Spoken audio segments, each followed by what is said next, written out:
Vue du banc, le podcast pour comprendre le jeu, vous est présenté par PMU.fr. Salut à toutes et à tous et bienvenue pour le 11e épisode de la saison 7 de Vue du banc. Un épisode en deux parties. Première partie consacrée aux matchs internationaux et notamment à ce qu'a fait l'équipe de France avec cette qualification pour le Final Four. Et deuxième partie avec Julien Maumont qui sera consacré à la Ligue 1 avec un petit bilan au quart, au tiers de la saison. Je ne sais plus exactement où on en est. En tout cas sur cette première partie de championnat. Pour faire tout ça, mener à bien cette mission, mes deux compères, Florent Tenuti de Chronique Tactique et également de Djibouti. Salut Florent. Salut Christophe. J'en profite, je cite Djibouti parce que vous aviez des matchs, alors tu n'étais pas sur place, mais qu'est-ce que vous avez fait ? C'était des matchs face à la sélection Chan du Cameroun qui prépare le tournoi Chan au mois de janvier, il me semble, de l'année prochaine. Et donc deux amicaux disputés au Cameroun avec un premier match qui s'est soldé par une défaite 2-1 avec 2 buts encaissés sur corner tout en ayant ouvert la marque. Donc c'était quelque chose de plutôt positif malgré la frustration du résultat. Et le deuxième match, un match nul 1-1, toujours en ayant ouvert la marque sur un super but d'ailleurs qui résume pas mal les principes de jeu de l'équipe. Un but que les plus intéressés pourront voir notamment sur le Discord de Vue du banc où je l'ai posté et décortiqué. Et une égalisation là aussi malheureusement dans les arrêts de jeu sur coup de pied arrêté puisque c'est un penalty. Donc frustration de pas gagner un des deux matchs. Mais ça reste encourageant puisque en même temps ce n'était certes que la sélection Chan du Cameroun, mais c'est aussi la sélection Chan de Djibouti vu qu'il n'y avait que des joueurs évoluant dans le championnat national. Et vu qu'on affrontait une équipe qui va jouer une phase finale de Chan et que Djibouti n'en a jamais fait dans son histoire, il y avait un petit rapport de force qui était quand même à l'avantage des locaux. Donc le fait de réussir à les accrocher comme ça, c'est quand même assez prometteur. Notre autre compère pour discuter de tout ça, j'en ai profité pour vérifier qu'on était à la 10e journée, donc on est au quart de la saison de Ligue 1. C'est Raphaël Cosmidis de l'équipe du Red Star. Salut Raphaël. Salut Christophe. Est-ce que toi tu as une actu ? Non. Ma future suppression de Twitter, je pense. C'est mon actu principale. Sinon, non, j'ai pas spécialement d'actu. Notre grand président de la République a annoncé, pas de manière très officielle, mais il souhaiterait que les entraînements des clubs amateurs et en tout cas des catégories comportant des joueurs mineurs reprennent en décembre. Donc peut-être que les entraînements vont reprendre d'ici peu. Voilà un peu l'actu. Alors messieurs, on va parler de l'équipe de France, principalement, on dira peut-être un mot vraiment si on a le temps de l'Espagne, on verra. Je crois qu'on enregistre le podcast en deux parties, on a déjà enregistré tout à l'heure dans l'après-midi la partie avec Julien sur la Ligue 1 qui fait plus d'une heure, donc du coup on va essayer de pas non plus faire trop longtemps sur ça, donc on verra si on a les moyens, l'intérêt de parler un peu de la victoire 6-0 de l'Espagne face à l'Allemagne que j'ai vue ce soir et que Florent a vu d'un œil. Mais d'abord, l'équipe de France, les 3 matchs de la semaine, on va dire, semaine à cheval sur 10 jours. Florent, est-ce qu'il y a, question un peu bête, mais est-ce qu'il y a intérêt à parler du match de ce soir que moi, donc je n'ai pas vu parce que j'étais devant l'Espagne, et du match de la Finlande, contre la Finlande, que j'ai vu, mais qui me semble assez peu intéressant à la fois sur le plan du résultat, de l'adversaire, de l'enjeu, des intentions. C'est-à-dire, est-ce qu'on parle d'autre chose que du Portugal ou pas ? Bon, tu peux en parler si tu veux évoquer les cas de certains joueurs. Face à la Finlande, malgré la défaite, Marcus Thuram a été intéressant et il a confirmé ça face à la Suède. Tu peux parler aussi sur le match face à la Finlande de la prestation de Lucas Digne avec Marcus Thuram qui était plutôt pas mal. Donc tu vas plus te pencher sur certaines individualités. Dans l'autre sens aussi, parce que tu peux parler du double pivot Nzonzi Pogba face à la Finlande, tu peux parler de Sissoko face à la Finlande. Là, ce soir, c'était un petit peu mieux, mais c'était pas non plus exceptionnel de sa part. Mais c'est vrai que le match qui offre le plus d'enseignements sur cette équipe, ça reste la rencontre face au Portugal. Raphaël, pour balayer rapidement le France-Finlande, est-ce que tu l'as vu et est-ce que tu as quelque chose à en dire de plus que ce qu'a dit Florent ou est-ce qu'on passe directement aux deux suivants qui, eux, étaient pour la Ligue des Nations ? Non, je l'ai pas vu du tout parce que je pense que comme l'équipe de France, ce match ne m'a pas intéressé. Et au contraire, les matchs contre le Portugal que j'ai vu en rediffusion, que j'ai pas vu en direct, pour le coup, tu sentais une équipe concernée. Et pareil contre la Suède là. Et la Suède qui, pour le coup, jouait un peu quelque chose parce qu'elle jouait son maintien dans la Ligue A. parce que c'est un truc qu'on oublie un peu la Ligue des Nations, les montées, les descentes, vu que l'équipe de France est pas forcément concernée par le risque de descente et qu'elle ne peut pas monter. Et du coup, je crois que vu que la Croatie a fait match nul, si je ne m'abuse. Elle a perdu à la dernière seconde face au Portugal. Ah mince. Alors du coup, pardon, j'étais parti pour dire que la Suède descendait à cause de cette défaite. Et du coup, je sais pas ce que ça donne au classement. Bon, elle descend quand même apparemment. La différence de but, sans doute particulière. Je sais plus ce qui s'est passé entre ces équipes, mais en général aussi. Donc, voilà. Donc elle descend à cause de cette défaite. Elle aurait pu se maintenir après avec un match nul. D'ailleurs, quand ils reviennent à 3-2, je sais pas si Flo a vu le but, mais il y a tous les Suédois qui essayent de vite remettre le ballon au centre du terrain. Donc je pense qu'ils jouaient un peu le truc sans le jouer vraiment à 100%. Mais ça donnait en tout cas un match en jeu, contrairement à ce que le match contre la Finlande a donné. Sachant que dans ces histoires d'équipes qui poussent, alors qu'on sait pas trop au niveau de la différence de but ou autre, il y a chez les espoirs la Suisse qui poussait pour égaliser à 2 partout, alors qu'en perdant 2-1 contre l'équipe de France, elle était quand même première du groupe, et qui du coup se prend une transition à la dernière seconde, parce qu'il n'y a plus de défense, et prend un but et perd la première place. Donc le match face au Portugal, Florent, on va le dire, on est souvent, alors je sais pas si on est négatif, mais en tout cas on n'est pas forcément emballé à la fois par les matchs internationaux et par ce que propose l'équipe de France. Moi j'ai passé un vrai bon moment, j'ai vu des choses, alors peut-être pas incroyables sur le plan tactique, on va dire collectif, mais le fait de mettre tout le monde, bon, peut-être pas à sa meilleure position, mais en tout cas dans des positions où les joueurs peuvent s'exprimer, peuvent créer des relations techniques. J'ai trouvé que ça a fait un rendu assez bon, et finalement ça te montre que ce système-là, cette espèce de 4-4-2 asymétrique, en gros t'as les hommes pour l'animer assez facilement, c'est-à-dire que t'as pas besoin de le répéter 10 fois de manière préparatoire, tu mets ces joueurs dans ces positions-là et tu arrives à faire une prestation assez aboutie face à une grosse équipe. Ouais, bah c'était en effet, contrairement à ce que j'ai pu lire à gauche à droite sur le match, parce que moi non plus je l'ai pas vu en direct, je n'ai vu que la première mi-temps en différé. On a quand même lu un peu partout que c'était un 4-4 de losange. On va quand même marquer le fait que les 3 matchs joués par l'équipe de France ont été joués dans le même système à chaque fois, en 4-4-2 à plat, qui en effet se déformait en possession en fonction des différents profils alignés aux différents postes, et qui était en effet, comme tu le disais Christophe, asymétrique avec un joueur de côté plus milieu et un autre plus ailier. Alors il y a eu Thuram Sissoko face à la Finlande et face à la Suède, et donc contre le Portugal, c'était Rabiot et Coman dans ces 2 rôles-là, avec Coman à droite cette fois, alors que Thuram était à gauche. Et c'est vrai que cette déformation parfois en 3-4-3, parfois dans d'autres formes, était quand même intéressante, mais à partir du moment où t'as des joueurs, alors le seul bémol que je mets, même s'il a fait un bon match, par rapport à la position dans laquelle il se retrouve avec ballon, j'ai toujours un peu de mal avec Rabiot entre les lignes. Mais sinon, c'est vrai que tout le monde était à peu près à sa place. Même un Lucas Hernandez, qui a quand même un profil de base de défenseur central, se retrouvait ailier gauche et a été plutôt pertinent dans son apport offensif et son rendement. Il peut même donner une passe décisive pour Martial en fin de première mi-temps sur une des meilleures séquences des Bleus depuis pas mal de temps, séquence collective. Donc c'est vrai que cette asymétrie fonctionnait bien, parce que tu avais à chaque fois des joueurs qui étaient intelligents, qui compensaient les déplacements d'un gars qui va changer de zone. C'était tout de suite compensé. Donc il y avait beaucoup d'intelligence, beaucoup de complémentarité. Et à part ce petit bémol que je mets moi-même sur Rabiot et ses prises de balles entre les lignes, mais ça c'est quelque chose qui date de pas mal de temps, j'étais aussi assez conquis par ce qu'ont proposé les Bleus sur ce match-là, ou en tout cas pendant la première heure, quoi. Raphaël, est-ce que pour toi ça confirme le fait que c'est un système plus facile à animer que ne peut l'être le losange, ou les systèmes, je crois que c'était un 3-5-2 globalement, en tout cas défense à 3, qu'avait utilisé Deschamps sur encore la trêve précédente, ou alors est-ce que c'est simplement que ces joueurs-là ont plus l'habitude d'évoluer dans ces rôles-là, parce que comme le disait Florent, il y a quand même 2-3 délocalisations pour certains joueurs qui soit changer de poste, soit de zone d'opération avec et sans ballon.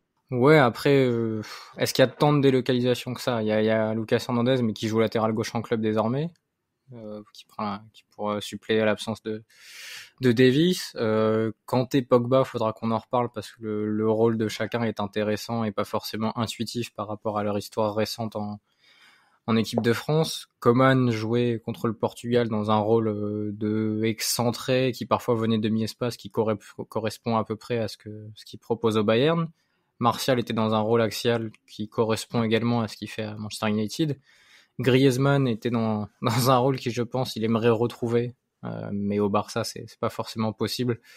De par les joueurs déjà présents et la philosophie de jeu, ça ne colle pas forcément. Et Rabiot, qui était sur le papier, comme vous le disiez, dans ce poste de milieu gauche du 4-4-2 à plat et qui se replaçait à ce poste-là en phase défensive, venait à l'intérieur dès que la France avait le ballon. Donc finalement, t'as tous les joueurs à peu près dans les rôles mon oiseau est content, dans les rôles qui leur correspondent. Et je pense qu'au-delà du 4-4 de losange et d'un système plus facile à animer, surtout que tu l'as dit, les joueurs se retrouvent dans des positions qu'ils connaissent et où ils aiment évoluer, et t'as une proximité qui ressemble à la proximité du losange. C'est marrant que Flo ait commencé par ça, parce que d'ailleurs sur WhoScored, ils affichent l'équipe de France en losange contre le Portugal, ce qui n'est pas le cas. Mais je pense que les positions en possession du ballon, les positions moyennes, ont dû jouer parce que à mon avis c'est des algorithmes, c'est pas forcément je pense pas qu'il y ait quelqu'un qui rentre les compos, en tout cas pas tout le temps, et du coup ça a dû jouer là-dessus.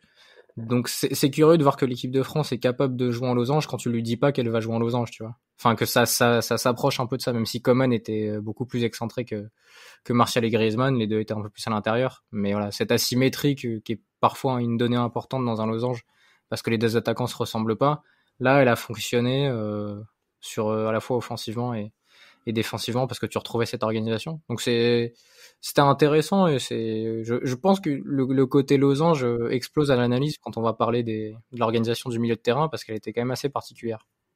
Il y a aussi quelque chose par rapport au losange, c'est qu'on peut se poser la question, et même je pense que ce serait un petit peu malhonnête de dire que c'est un hasard ce qui arrive sur ce troisième rassemblement, mais quand tu vois que Deschamps, sur les deux précédents rassemblements, a travaillé à la fois un système en 3-4-3, je crois, la première salve, ou 3-4-1-2, au mois d'octobre, au mois de septembre, pardon.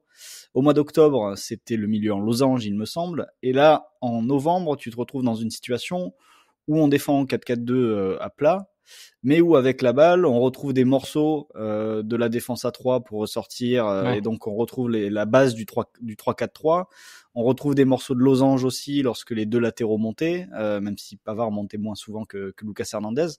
Donc en gros, sur ce mois de novembre, t'as peut-être aussi les fruits de ce qui a été bossé, qui était un petit peu décevant, pas totalement maîtrisé, et peut-être que c'est tous ces morceaux-là qui ont été bossés en septembre et octobre qu'on retrouve là sur ce match face au Portugal. Est-ce que tu l'interprètes, ou est-ce que tu penses vraiment que le fait d'avoir fait 2 matchs et quelques séances peut quand même te permettre d'avoir des vrais réflexes? En fait, j'entends ce que tu dis, mais est-ce que finalement le fait de se mettre à 3 pour ressortir des ballons, etc., c'est pas quelque chose de relativement naturel? J'ai l'impression qu'en fait, c'est de l'avoir tenté, t'as peut-être donné 2-3 facilités à le faire, mais que dans tous les cas, pour des joueurs de ce niveau-là, instinctivement, si tu leur dis de le faire, ils arriveront quand même à se positionner, à trouver les relations techniques pour. Oui, après, dans ce cas-là, pourquoi le 3-4-1-2 n'avait pas forcément convaincu au mois de septembre, dans ce cas, si c'était si naturel? Je sais pas, je pose la question, Ouais. mais c'est vrai qu'il y a... Les joueurs étaient pas les mêmes non plus, donc il y a cette première donnée. Mais en tout cas, sur ce que tu dis, Flo, ça se voit à travers les positions moyennes, parce que je suis en train de les regarder sur WhoScored du coup. Quand tu dis qu'on retrouve des morceaux un peu de tout, c'est-à-dire que t'as 2 centraux qui sont à la même hauteur, avec Pavard qui est juste devant eux, mais vraiment de très peu. T'as Lucas Hernandez contre le Portugal qui a une position moyenne dans le camp adverse. Donc j'imagine que les ballons, il les a touchés principalement là. Si on fait le bilan, t'as Pogba et Kanté qui sont très proches l'un l'autre dans le rond central, un Rabiot un peu plus avancé, un Griezmann un peu plus haut que le rond central. Donc c'est comme si t'avais un carré à l'intérieur presque, avec Pogba, Kanté et Rabiot, Griezmann plus haut. Ouais. Et t'as Martial et Coman qui sont un peu plus haut, un Coman qui est demi-espace droit et Martial vraiment axial. Et tu retrouves cette asymétrie un peu sur toutes les lignes. Et ça commence d'ailleurs par ce rôle des latéraux, et quand on préparait le podcast ensemble, juste en débattant et en voyant le match de ce soir, d'ailleurs, Flo, on dit que Pavard va faire un peu un rôle à la Abidal, et ça c'était avant le match qu'on le disait, je crois, et ça s'est confirmé encore sur le dernier match. Raphaël, tu parlais du rôle Pogba-Kanté, c'est quand même, je pense, l'une des histoires du deuxième match, parce que sur le premier, t'as aussi ce double pivot avec Pogba, sauf que Pogba est Kenzonzi, qui n'est pas un joueur forcément adepte des courses et qui a beaucoup de mal. Quand tu vois ses qualités, tu sais qu'il risque d'avoir du mal, effectivement, il en a eu énormément dans ce double pivot-là. Est-ce que Kanté transforme Pogba? Est-ce que Pogba se transforme lui-même parce qu'il est plus impliqué par la suite, notamment avec ballon? Qu'est-ce qui fait que d'un coup, ce qui était ta faiblesse sur le premier match devient ensuite une force? Je laisserai Flo en reparler parce que quand on discutait et que j'avais dit que Kanté avait été très bon, il a confirmé ce propos d'un pouce engagé. Donc je pense qu'il a pas mal de billes là-dessus. Ce qui m'a intéressé dans le rôle de Pogba, et je suis en train de vérifier si ce soir, côté français, c'était un peu similaire, c'est de voir que c'était le milieu le plus bas. Et ça a été le cas à nouveau. C'est-à-dire que surtout en deuxième mi-temps contre le Portugal, là, sur l'ensemble du match contre la Suède, en tout cas jusqu'à l'entrée de Zonzi, mais ça a été le joueur le plus bas sur le terrain sur pas mal de séquences. Ça a été lui qui était cherché dans les sorties de balles. Alors il n'a pas l'agilité et le dynamisme de ses meilleures périodes, et c'est dommage, et j'espère qu'il va les retrouver, mais il a touché, je pense, plus de ballons que Kanté, notamment en deuxième période contre le Portugal, comme je le disais, dans ces moments de construction basse, avec un Kanté qui, par contre, lui, est allé gratter des ballons. Et d'ailleurs, je crois que le but de l'équipe de France contre le Portugal vient d'une interception de Kanté dans le camp adverse. J'ai vu la deuxième période tout à l'heure, et il me semble que ça vient de là. Ça vient de Kanté qui récupère. En tout cas, il y a eu des séquences qui sont venues de ça. Il a été très bon là-dessus, et comme on sait qu'il aime défendre en avançant, et ça a été un souci à l'époque de l'Euro 2016 où il commence en tant que sentinelle, il perd sa place en cours de compétition, et puis il va revenir entre 2016 et 2018, justement dans un rôle, dans un double pivot où il va pouvoir avancer au moment de défendre et aller harceler sur les temps de passe en avançant, notamment contre l'Argentine où Pogba et Kanté avaient été très bons là-dessus. C'est marrant de voir que finalement l'équipe de France s'adapte petit à petit, mais je pense que ça vient à la fois du temps que les joueurs passent ensemble et d'adaptation naturelle. Tu disais, oui, est-ce que Deschamps a eu assez de séances, ou est-ce qu'il l'a indiqué à ses joueurs de ressortir avec une ligne de 3, une ligne de 4 un peu asymétrique, avec un latéral droit assez bas et un latéral gauche assez haut? C'est difficile à savoir. Je pense que ça vient assez des profils des joueurs, mais c'est marrant de voir que, comme le faisait remarquer Flo avant qu'on enregistre, Lucas Hernandez est plutôt un central. Enfin, lui se considérait comme central il y a quelques temps, qu'il a été recruté par le Bayern pour jouer à ce poste-là, et que finalement, sur un match où la France a Hernandez d'un côté et Pavard de l'autre, c'est Hernandez qui joue plus haut. Mais c'est lié aussi à l'apport qu'a Pavard en possession du ballon, où il a beaucoup progressé, et maintenant il claque des passes intérieures. Alors c'est pas encore Alexander-Arnold sur cet aspect-là, mais il y a cette idée, cette intention de se dire, bon, c'est pas forcément Varane qui va aller casser ses lignes. Par contre, quand on touche Pavard, il peut trouver cette passe à l'intérieur vers Griezmann, vers Martial, vers Coman. Et j'ai souvenir de 10-15 minutes contre le Portugal où il les enchaîne, et ça crée beaucoup de séquences comme ça. Donc il y a eu vraiment pas mal de progressions intrigantes et prometteuses, et celle de Pavard d'ailleurs sur les enfin même les 4 phases de jeu est intéressante, parce que défensivement il a été bon contre le Portugal, et il a été à nouveau bon contre la Suède. Florent, j'ai envie qu'on se projette sur la suite. Si je dis pas de bêtises, l'équipe de France n'aura plus de match de prépa d'ici l'Euro. Non, c'est jusqu'en mars là du coup. Ils vont jouer, j'ai entendu Deschamps en parler tout à l'heure en interview, je crois qu'ils jouent 3 matchs en 9 jours, et c'est les 3 premiers matchs des qualifs Coupe du Monde, et donc je pense que c'est au mois de mars du coup, puisqu'en général la reprise pour les sélections c'est le mois de mars. D'accord, donc ça a visiblement pas encore été... Je me doutais qu'il devait quand même y avoir des matchs d'ici l'Euro, mais il n'y a rien qui est sur le planning officiel que Ça, à droite à gauche. je crois que les poules, les éliminatoires n'ont pas encore été tirés au sort, donc il n'y a pas de calendrier du coup pour l'instant. De tout ce que tu as vu là sur ces matchs et sur les rassemblements précédents, est-ce qu'on... Alors il est évidemment très tôt, et quand on voit l'impact que peut avoir un Marcus Thuram, si on nous avait dit ça il y a quelques mois, peut-être qu'on aurait rigolé. Donc en tout cas, on n'aurait pas forcément cru qu'il pouvait potentiellement être aussi important dans cette équipe-là. Donc on va pas non plus faire des projections sur ce qui se passera d'ici 7 mois avec certitude. Mais sur quoi est-ce que pour toi l'équipe de France doit bâtir? Est-ce qu'il y a déjà des choses qui te semblent incontournables ou qui peuvent le devenir dans l'esprit de Deschamps, type Marcus Thuram qui fait beaucoup d'efforts et de contre-efforts, selon que ça soit avec ballon à la récupération, etc. Le genre de choses où nous, ça nous intéresse, mais ça intéresse encore un peu plus, je pense, Deschamps, parce que ça colle à ce qu'il veut faire. L'avantage de Thuram, pour rapidement évoquer son cas, l'avantage de Thuram, c'est qu'en effet, il a réussi à rentrer, à s'intégrer dans l'équipe sans trop en faire, mais en étant présent, en effet, comme tu le disais, sur le contre-effort, les efforts défensifs aussi, tout en étant pertinent dans les 20 derniers mètres et dangereux, même s'il a raté pas mal Je crois qu'il y aura 2 occasions face à la Finlande. Et en plus, c'est quelqu'un qui, aux yeux de Deschamps, je pense, s'il le prend en lui disant t'auras 15 minutes par-ci, 20 minutes par-là, c'est quelqu'un qui rentrera dans ce moule-là, comme Thauvin était rentré dans ce moule-là pour la Coupe du Monde, par exemple, et qui a fait la Coupe du Monde en jouant 5-6 minutes, peut-être un peu plus, mais très très peu. Donc je pense que Thuram a marqué en effet pas mal de points, de par le rôle qu'il risque d'avoir d'ici l'Euro. Après, par rapport à ce qu'on voit, moi je retiens surtout que le double pivot le plus performant, ça a été Pogba-Kanté. C'est pas du tout une surprise. Mais que ce soit Nzonzi Pogba face à la Finlande ou Pogba Rabiot face à la Suède, j'ai pas été ultra convaincu par l'association. Et on sent aussi que Pogba, en tout cas le Pogba actuel, a besoin d'un mec beaucoup plus mobile que lui à côté pour couvrir les transitions et sans doute couvrir plus de surface que lui.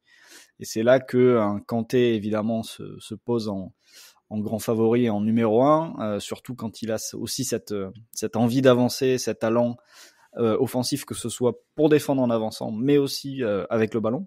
Il l'a montré aussi face au Portugal. C'est symbolisé par son but, mais ça va au-delà de ça, évidemment. Mais ça pose aussi sans doute la présence de Camavinga comme quelque chose d'important en numéro 2 pour l'instant, je pense.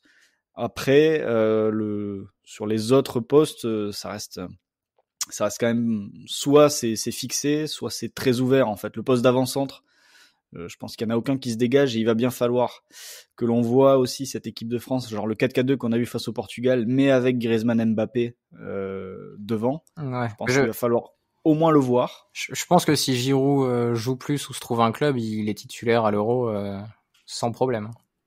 Et dans ce cas, Mbappé se retrouve sur un côté, dans le rôle de l'ailier. Que ce soit à gauche ou à droite, là où il sera le plus performant, et le mec, le 4e milieu en phase défensive sera celui qui équilibrera.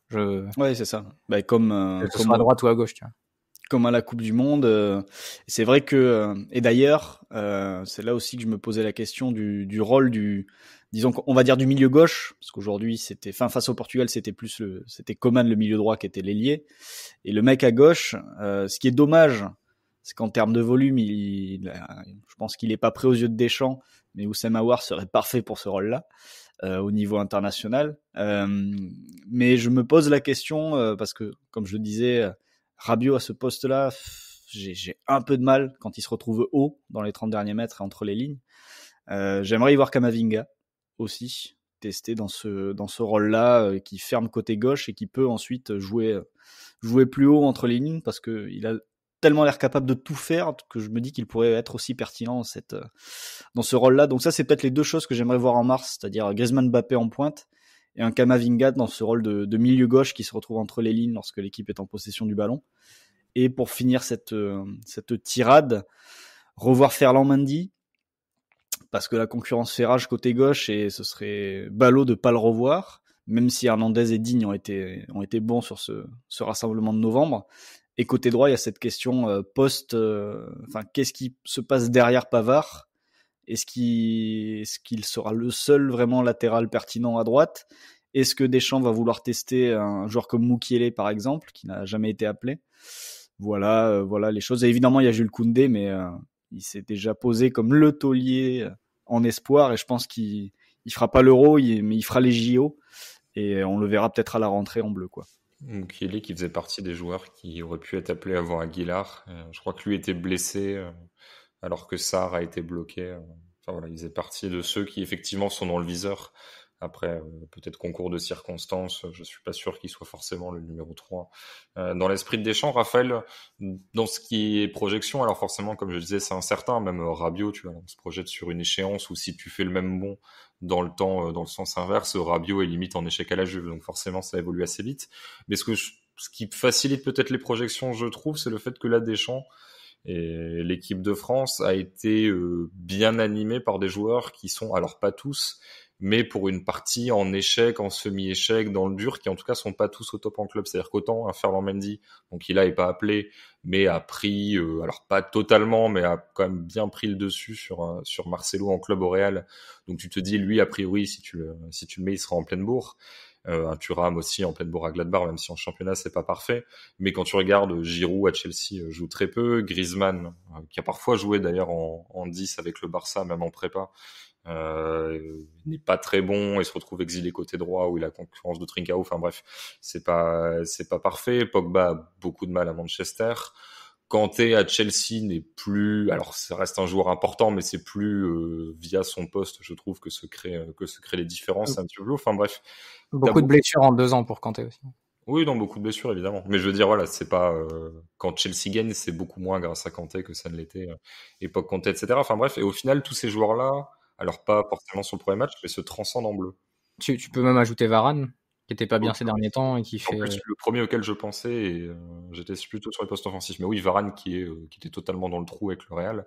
Enfin bref, tout ça pour dire que du coup, si tes joueurs sont bons en sélection, alors qu'ils sont moyens pour certains en club, ça donne des assurances peut-être à Deschamps qui va se dire, écoute, c'était le cas en novembre, même si leur fin de saison, même si un Pogba fait une deuxième partie de saison médiocre, ça veut dire que son statut ne sera pas forcément remis en cause parce que Deschamps aura des garanties sur sa capacité à hausser le curseur. Ouais, et puis t'as aussi l'aspect, alors c'est difficile à mesurer parce que tu peux avoir la théorie vaut mieux qu'il joue et l'autre vaut mieux qu'il joue un peu moins, mais si Griezmann et Pogba font pas 50 matchs d'ici l'Euro 2021, est-ce que c'est pas mieux pour toi que s'ils étaient titulaires tout le temps, quand tu sais que le risque que ça peut être? Je pense aux Pays-Bas, on parle souvent de Liverpool, mais les Pays-Bas qui perdent Van Dijk à 1 an de l'Euro, je pense qu'ils ont un peu envie de se suicider aussi, même s'ils ont de quoi faire derrière, mais pas du même niveau. Là, l'équipe de France a quelque part la chance que 3 de ces cadres de 2018 qui sont Pogba, Griezmann, Giroud vont pas finir la saison cramée. Alors que Griezmann, je pense, était déjà cramé en 2018. Donc ça fait 2 ans que le mec est un peu KO. Cramé dans le sens trop d'efforts, il a enchaîné des saisons complètement folles. Donc cet aspect-là, il est curieux, il est intéressant, il va être curieux à voir parce que à la fois il leur faut du rythme, et là Pogba, tu te dis oui, il faut qu'il joue un peu plus. Pareil pour Giroud, mais est-ce qu'il leur faut des rythmes de fou aussi, tu vois? Et ça, je me demande si ça peut pas profiter à certains joueurs s'ils font un match sur 2 au lieu d'être titulaire à chaque fois. Tu vois, par exemple, est-ce que Bruno Fernandes était pas physiquement avait pas trop joué par rapport à Pogba pour être performant lors de cette trêve internationale? C'est le type d'exemple qui m'intrigue un peu. Et un autre truc que je voulais dire, parce qu'en même temps que Flo parlait des choix et du groupe à construire et de Koundé, etc., je regardais en même temps la liste des joueurs sur Transfermarkt, des joueurs français avec la valeur marchande la plus élevée. Alors ça veut pas dire que ce sont les meilleurs et ça classe pas du moins bon au meilleur ou du meilleur au moins bon, mais c'est l'occasion de constater le réservoir de l'équipe de France. Christophe et Flo, vous avez vu Espagne-Allemagne ce soir. Il y a des belles performances de la part de l'Espagne, mais il y a aussi des postes où le réservoir est assez faible.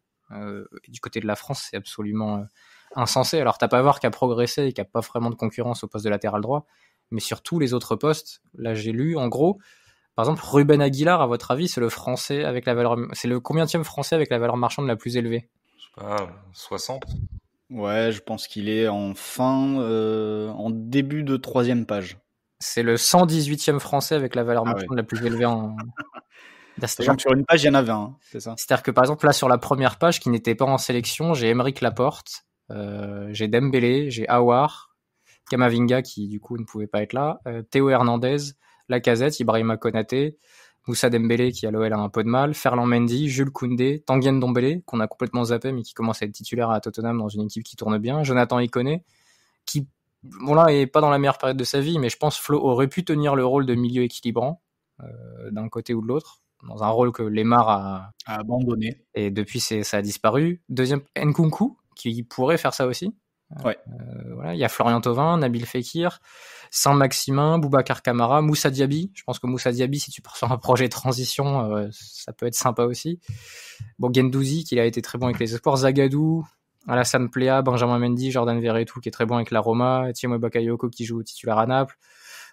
Benzema, mais voilà, Abdoulaye Doucouré, Abdou Diallo, Issa Diop. Et là, je suis qu'à la 2e page, et il y a au moins 20 joueurs, ils auraient été sélectionnés, ça aurait pas été scandale. Et si je vais par exemple à la 6e page, ou 5e page, parce que 6e page, il y a Yacine Adli, donc je m'arrête, mais 6e page où il y a Ruben Aguilar, juste avant lui, il y a Nampalys Mendy qui est titulaire à Leicester, qui joue beaucoup, il y a Payet qui a disparu, mais qui il y a 1 an était en concurrence pour aller en sélection, Michael Cuisance qui est un gros espoir et qui est 107e, Maxime Lopez qui va beaucoup jouer à Sassuolo.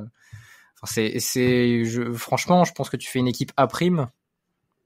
Est-ce qu'elle fait vraiment pire? Alors, elle jouerait moins bien, elle serait moins forte, mais tu serais pas ridicule. Et ça me rappelle l'époque où l'Espagne avait quasiment 50 joueurs qui pouvaient jouer en A, et tu savais pas vraiment qui sélectionner. Et là, c'est un peu la même chose. Tu vois, t'as parlé de Koundé, Wesley Fofana, par exemple, à la fin de la saison, est-ce qu'il part pas à 70 millions pour un autre club anglais? Et t'as une telle richesse de joueurs et un tel réservoir. Je me demande si c'est pas la... Alors, je sais pas si c'est la meilleure génération sur les 11 postes de titulaires, mais sur disons, le top 50 de joueurs français, je pense qu'il n'y a jamais eu une génération de joueurs aussi forte. Ou alors, une génération que nous, on n'a pas connue en tant que trentenaire ou quasi trentenaire. Mais cela, en tout cas, depuis qu'on suit le foot à peu près depuis qu'on est petit, je pense pas qu'il y ait déjà eu au moins 50 joueurs français de ce niveau-là en même temps. Et en plus, je pense qu'au-delà des individualités, juste pour boucler là-dessus, où là, alors pas tous, mais t'as une partie des joueurs de l'équipe A qui sont des espèces d'étoiles qui brilleraient dans n'importe quel contexte, mais que t'as quand même besoin un peu de mettre, si possible, de responsabiliser, on va dire, de mettre un peu au centre du projet de jeu. Je pense que si tu faisais une équipe A' avec tous les mecs qui jouent dans des clubs, notamment de Bundesliga, qui ont des projets de jeu très affirmés, type Nkunku, Mukiele, Plea, Thuram, Ou Diaby. tous ces joueurs-là qui, alors je parle de projets très affirmés parce qu'aussi ça les responsabilise beaucoup. Je pense que Nkunku a occupé 6 ou 7 postes depuis la saison dernière. Mukiele en a occupé 2-3. Diaby peut jouer des deux côtés, voire en pointe, parfois en partant de plus bas. Enfin bref, ça leur donne aussi une polyvalence. Je suis sûr que même, alors ça serait pas forcément utile pour tous les pays, donc du coup je vois pas des sélections à prime se relancer un peu partout en Europe et dans le monde.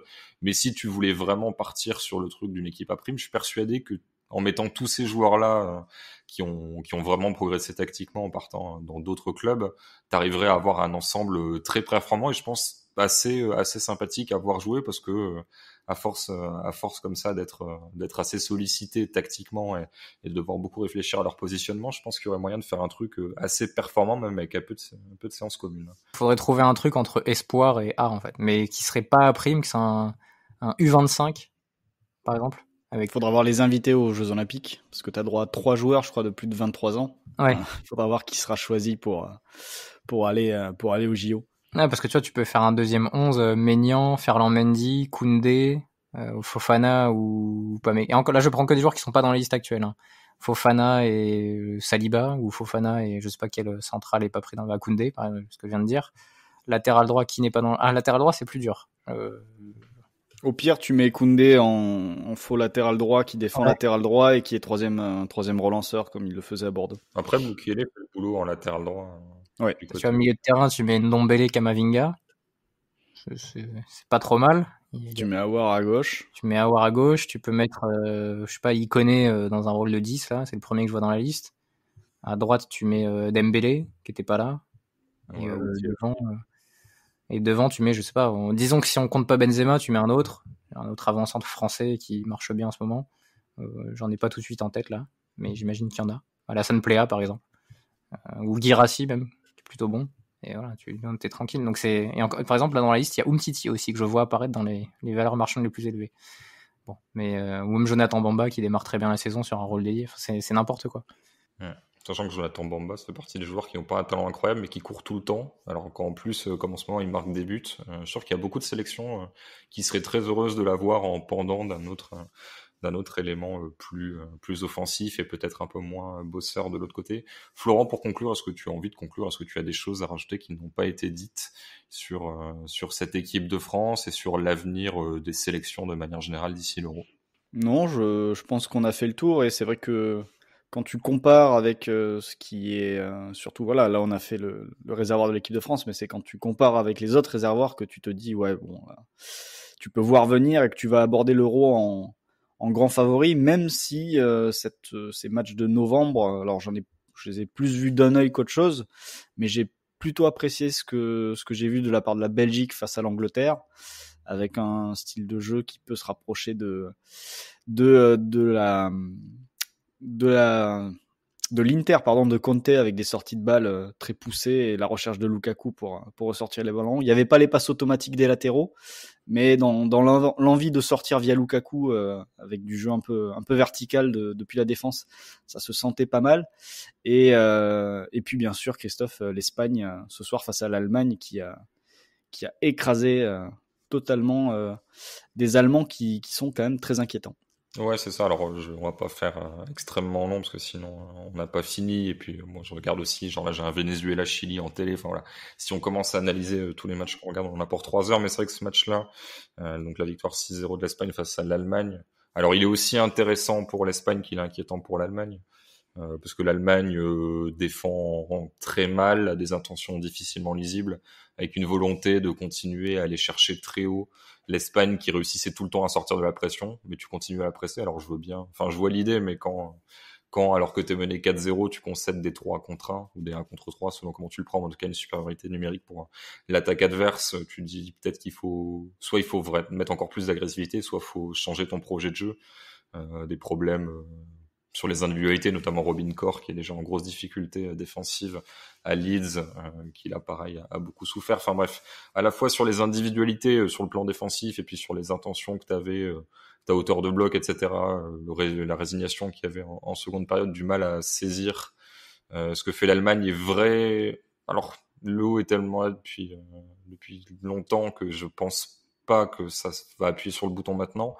Mais honnêtement, j'ai déjà vu des matchs qui pouvaient mener à des licenciements qui étaient moins scandaleux que ça. C'est-à-dire, si vraiment l'eau doit sauter, parce que je pense qu'en fait, il aurait déjà dû sauter après le Mondial 2018, dans un monde où il vivrait pas un peu sur ses exploits passés, avec ses bonnes relations avec la Fédé, etc.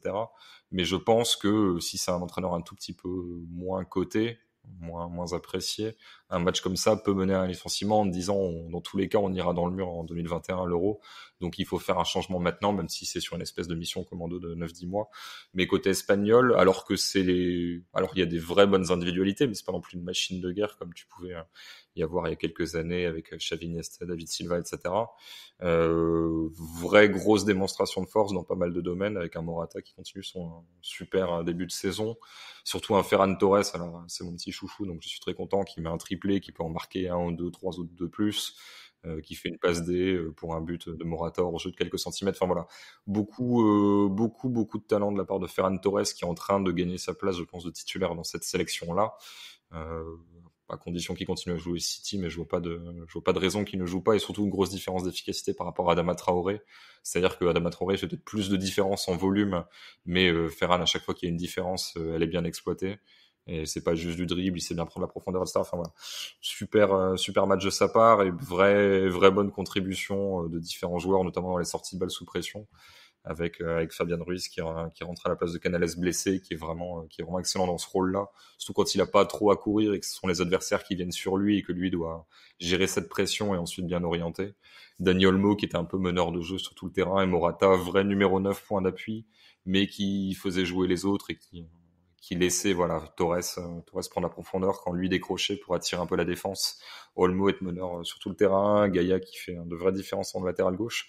Enfin voilà, beaucoup de choses très intéressantes du côté de l'Espagne. J'ai l'impression que c'est un peu en trompe-l'œil dans la mesure où l'adversaire était quand même très faible et que les faiblesses allemandes dans le pressing se superposaient bien aux sorties de balles sous pression de l'Espagne. Mais je conseille à tout le monde de voir ce match si vous en avez la possibilité, si vous tombez sur un ralenti d'ici notamment le week-end avant la reprise des matchs de championnat, parce que c'est vraiment intéressant et c'est bien pour le jeu d'avoir à la fois cette identité espagnole qui est un peu de retour, alors de façon différente de quand ça faisait entre guillemets du handball devant le but adverse. Là c'était des différences un petit peu plus haut, un petit peu plus en amont sur le terrain, mais aussi des joueurs qui sont en train de se révéler quand même, parce qu'autant la grande Espagne on connaissait tout le monde, on savait ce qu'étaient capables de faire ces joueurs-là, autant même là les noms qu'on connaît, mais les Olmo, les Fabian Ruiz, les Ferran Torres ont encore une vitesse supérieure, je pense, à amener même des positionnements qui peuvent un peu évoluer parce qu'ils sont assez polyvalents. Donc du coup, il y a une forme d'incertitude qui peut te permettre de dire, comme pour certains éléments français, hein, mais que d'ici l'Euro, il peut y avoir encore l'acquisition de nouvelles compétences qui feraient encore passer un cap à cette équipe. Florent, toi qui as vu le match d'un œil, j'imagine que tu as pris du plaisir et que tu as été aussi choqué par certaines actions, parce qu'il y a 6-0, mais il y a 22 tirs à 2. et je crois, et il y a une domination. Enfin, c'est pas comme le 7-1 de l'Allemagne face au Brésil. C'est-à-dire que là, c'est une domination continue, ou s'il y a une réussite absolue, ça peut finir à 10 ou 11. Ah oui, non, c'était un carnage. Je vais pas en rajouter beaucoup plus par rapport à ce que tu as dit. En fait, je regardais en effet le match d'un œil, mais en gros, dès que je mettais l'œil sur la tablette où j'avais le match, il y avait une transition espagnole et ça aboutissait quasiment à une situation de but. Donc ça n'a pas arrêté pendant 90 minutes. Et en effet, c'est bien de regarder ce match parce que ça permet disons de relativiser la force de l'équipe de France, alors qu'il y a sans doute encore, comme on en parlait avec le réservoir, pas mal d'avance aujourd'hui sur une équipe comme l'Espagne, mais ça permet de se dire, bon, il y a quand même d'autres sélections qui sont capables de faire des gros matchs et de bien jouer, comme je disais, la Belgique tout à l'heure et l'Espagne ce soir. Donc, histoire de pas arriver trop en confiance au mois de juin, quoi. Voilà. Moi qui n'ai pas vu le match, Christophe, il y a 2 trucs que je trouve inquiétants sur l'Allemagne, quand je vois le 6-0 et les stats. C'est à la fois que c'était quasiment leur milieu titulaire, parce que Gundogan, Kroos, Goretzka, c'est Kimmich qui prendrait la place de Gundogan, mais sinon ce serait pareil, je pense. Moi, a priori, ouais.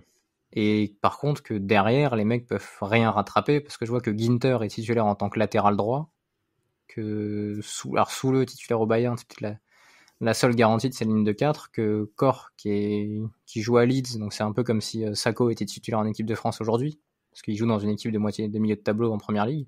Puis surtout le pire joueur de l'équipe. Hein. Non, mais je l'aime beaucoup avec ballon, mais 80% des buts de Leeds encaissés sont pour sa pomme. Et Philippe Max, que j'ai pas vu récemment, qui je crois est au PSV avec Roger Schmidt. C'est ça. Super pied, super tireur de coups de pied arrêtés. Joueur qui me semble plus moyen.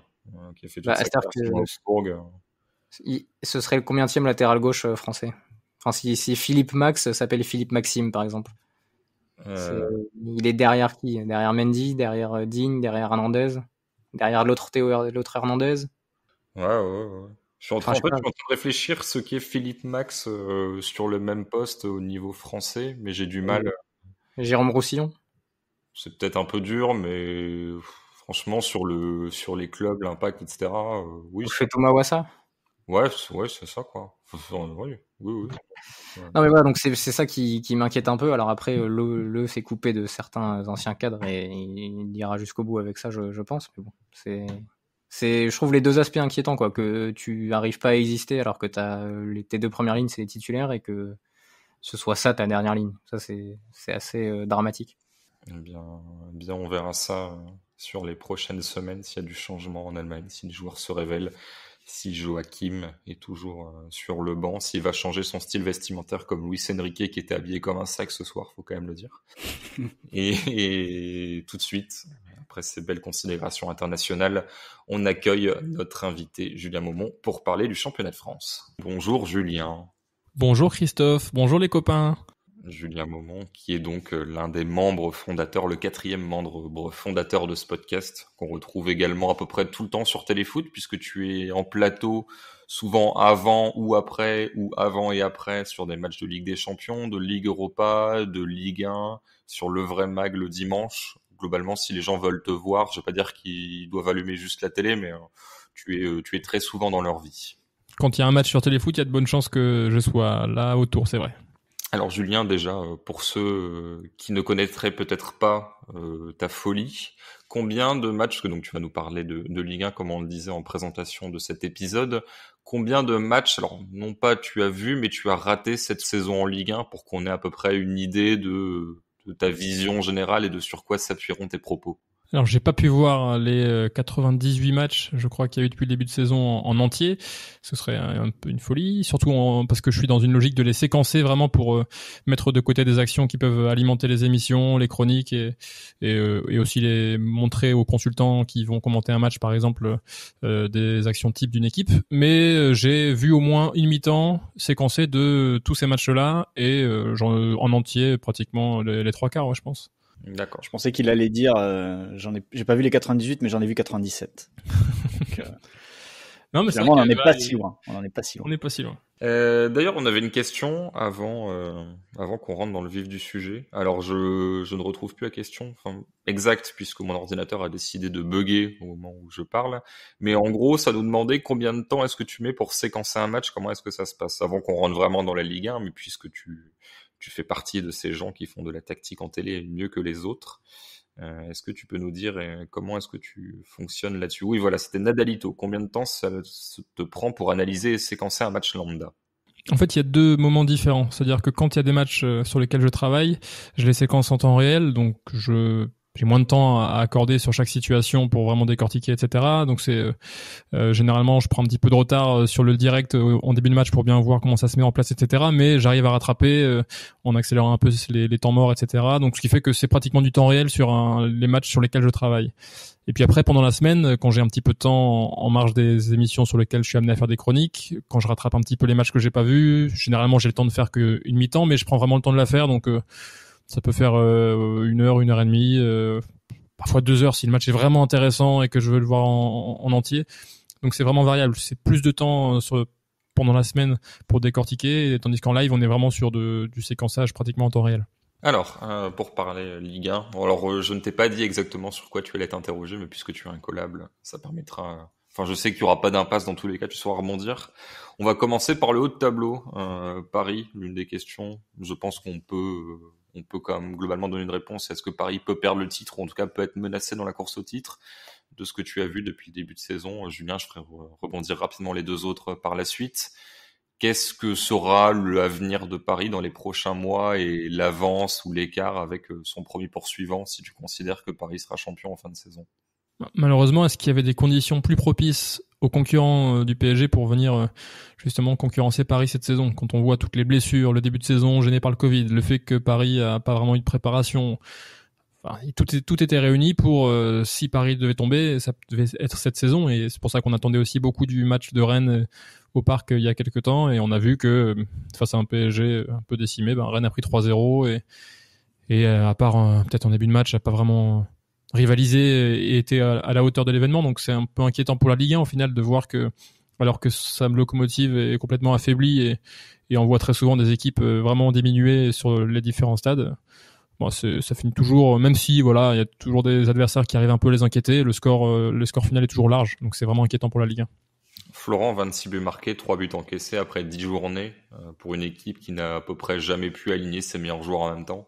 Ça dit quelque chose quand même de la domination. Bon, il y a 2 défaites, mais je veux dire, si on prend vraiment ce bilan total, ça veut dire qu'au-delà des 8 victoires, la plupart du temps, il y a quand même une certaine marge qui fait que c'est difficile d'imaginer un scénario où Paris perdrait plus de points sur des séquences identiques à l'avenir.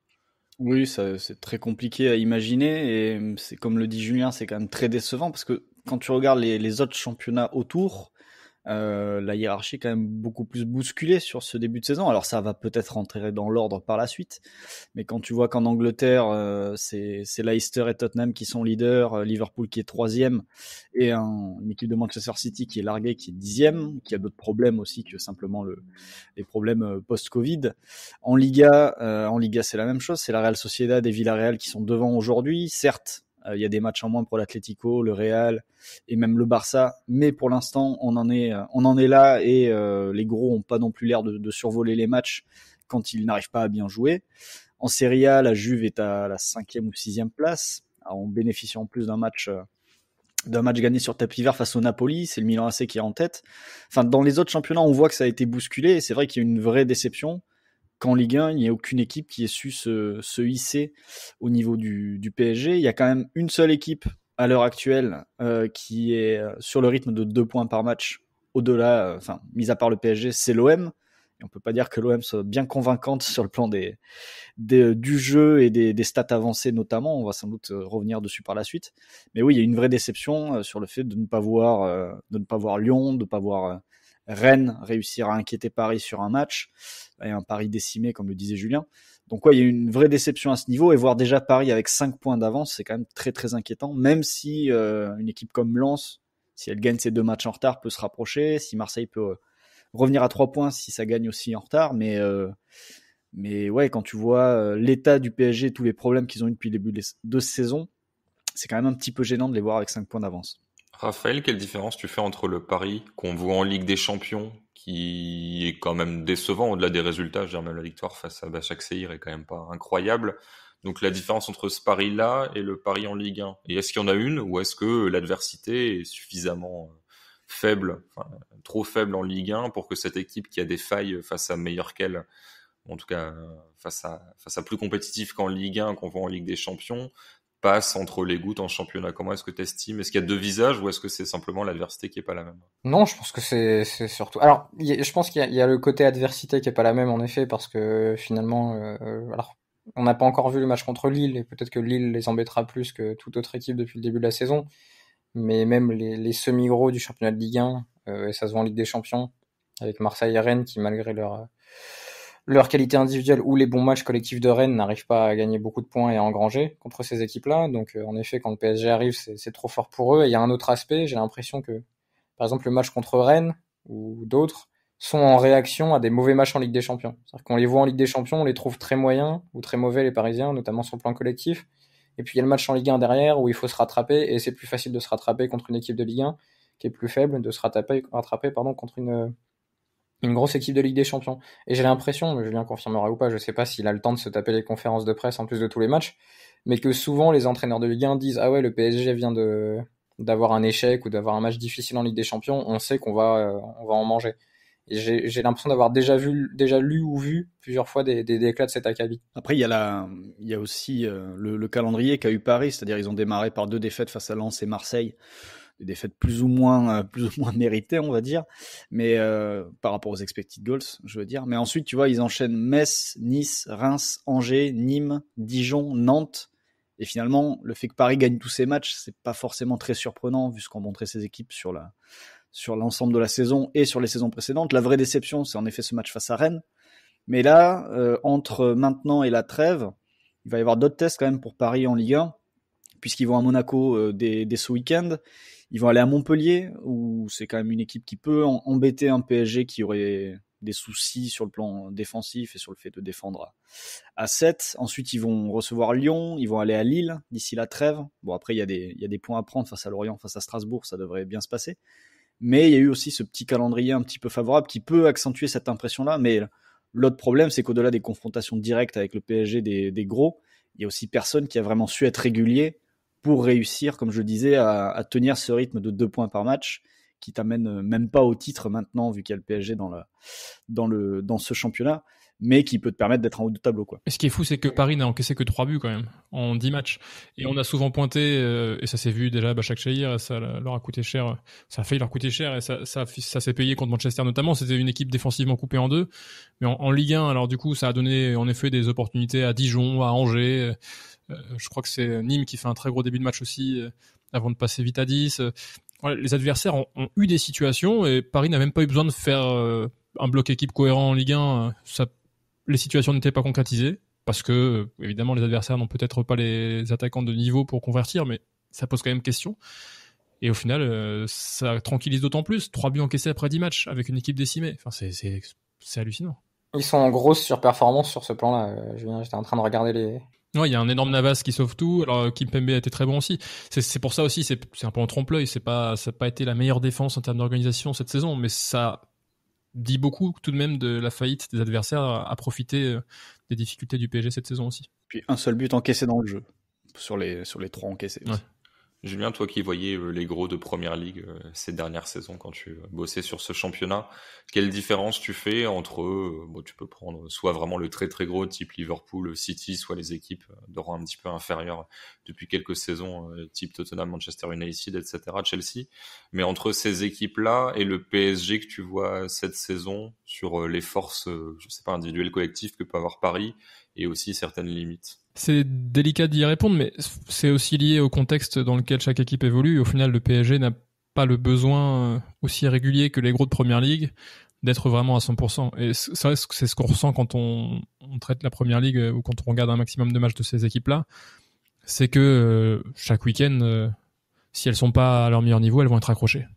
Parce que, évidemment, Les équipes adverses ont plus de moyens économiques aussi, c'est le cas, mais la qualité des joueurs sur le papier n'est pas toujours si supérieure que ça à ce qu'on voit en Ligue 1, hors du top 6 en Première Ligue. C'est l'adversité qui est plus forte, enfin l'écart qui est plus grand en Ligue 1, ou alors c'est l'approche de l'adversaire qui fait que Paris peut gagner sans être bon. J'ai l'impression que peut-être pas forcément cette saison, mais Chelsea notamment les saisons précédentes, si c'était pas dans un bon jour, tu pouvais facilement faire un nul.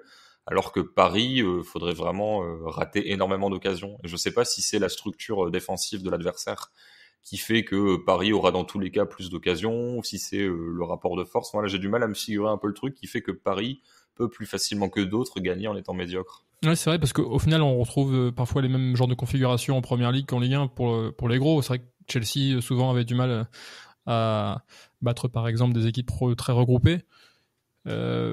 J'ai l'impression que en Ligue 1, le talent individuel des attaquants parisiens fait que, hormis contre Marseille par exemple, le PSG arrivera toujours à faire une différence à un moment ou à un autre. Alors c'est sûrement parce que peut-être la différence individuelle est supérieure, mais est-ce que, enfin c'est vraiment délicat parce que c'est vrai que c'est comparer des choses qui ne sont pas mises en confrontation directe.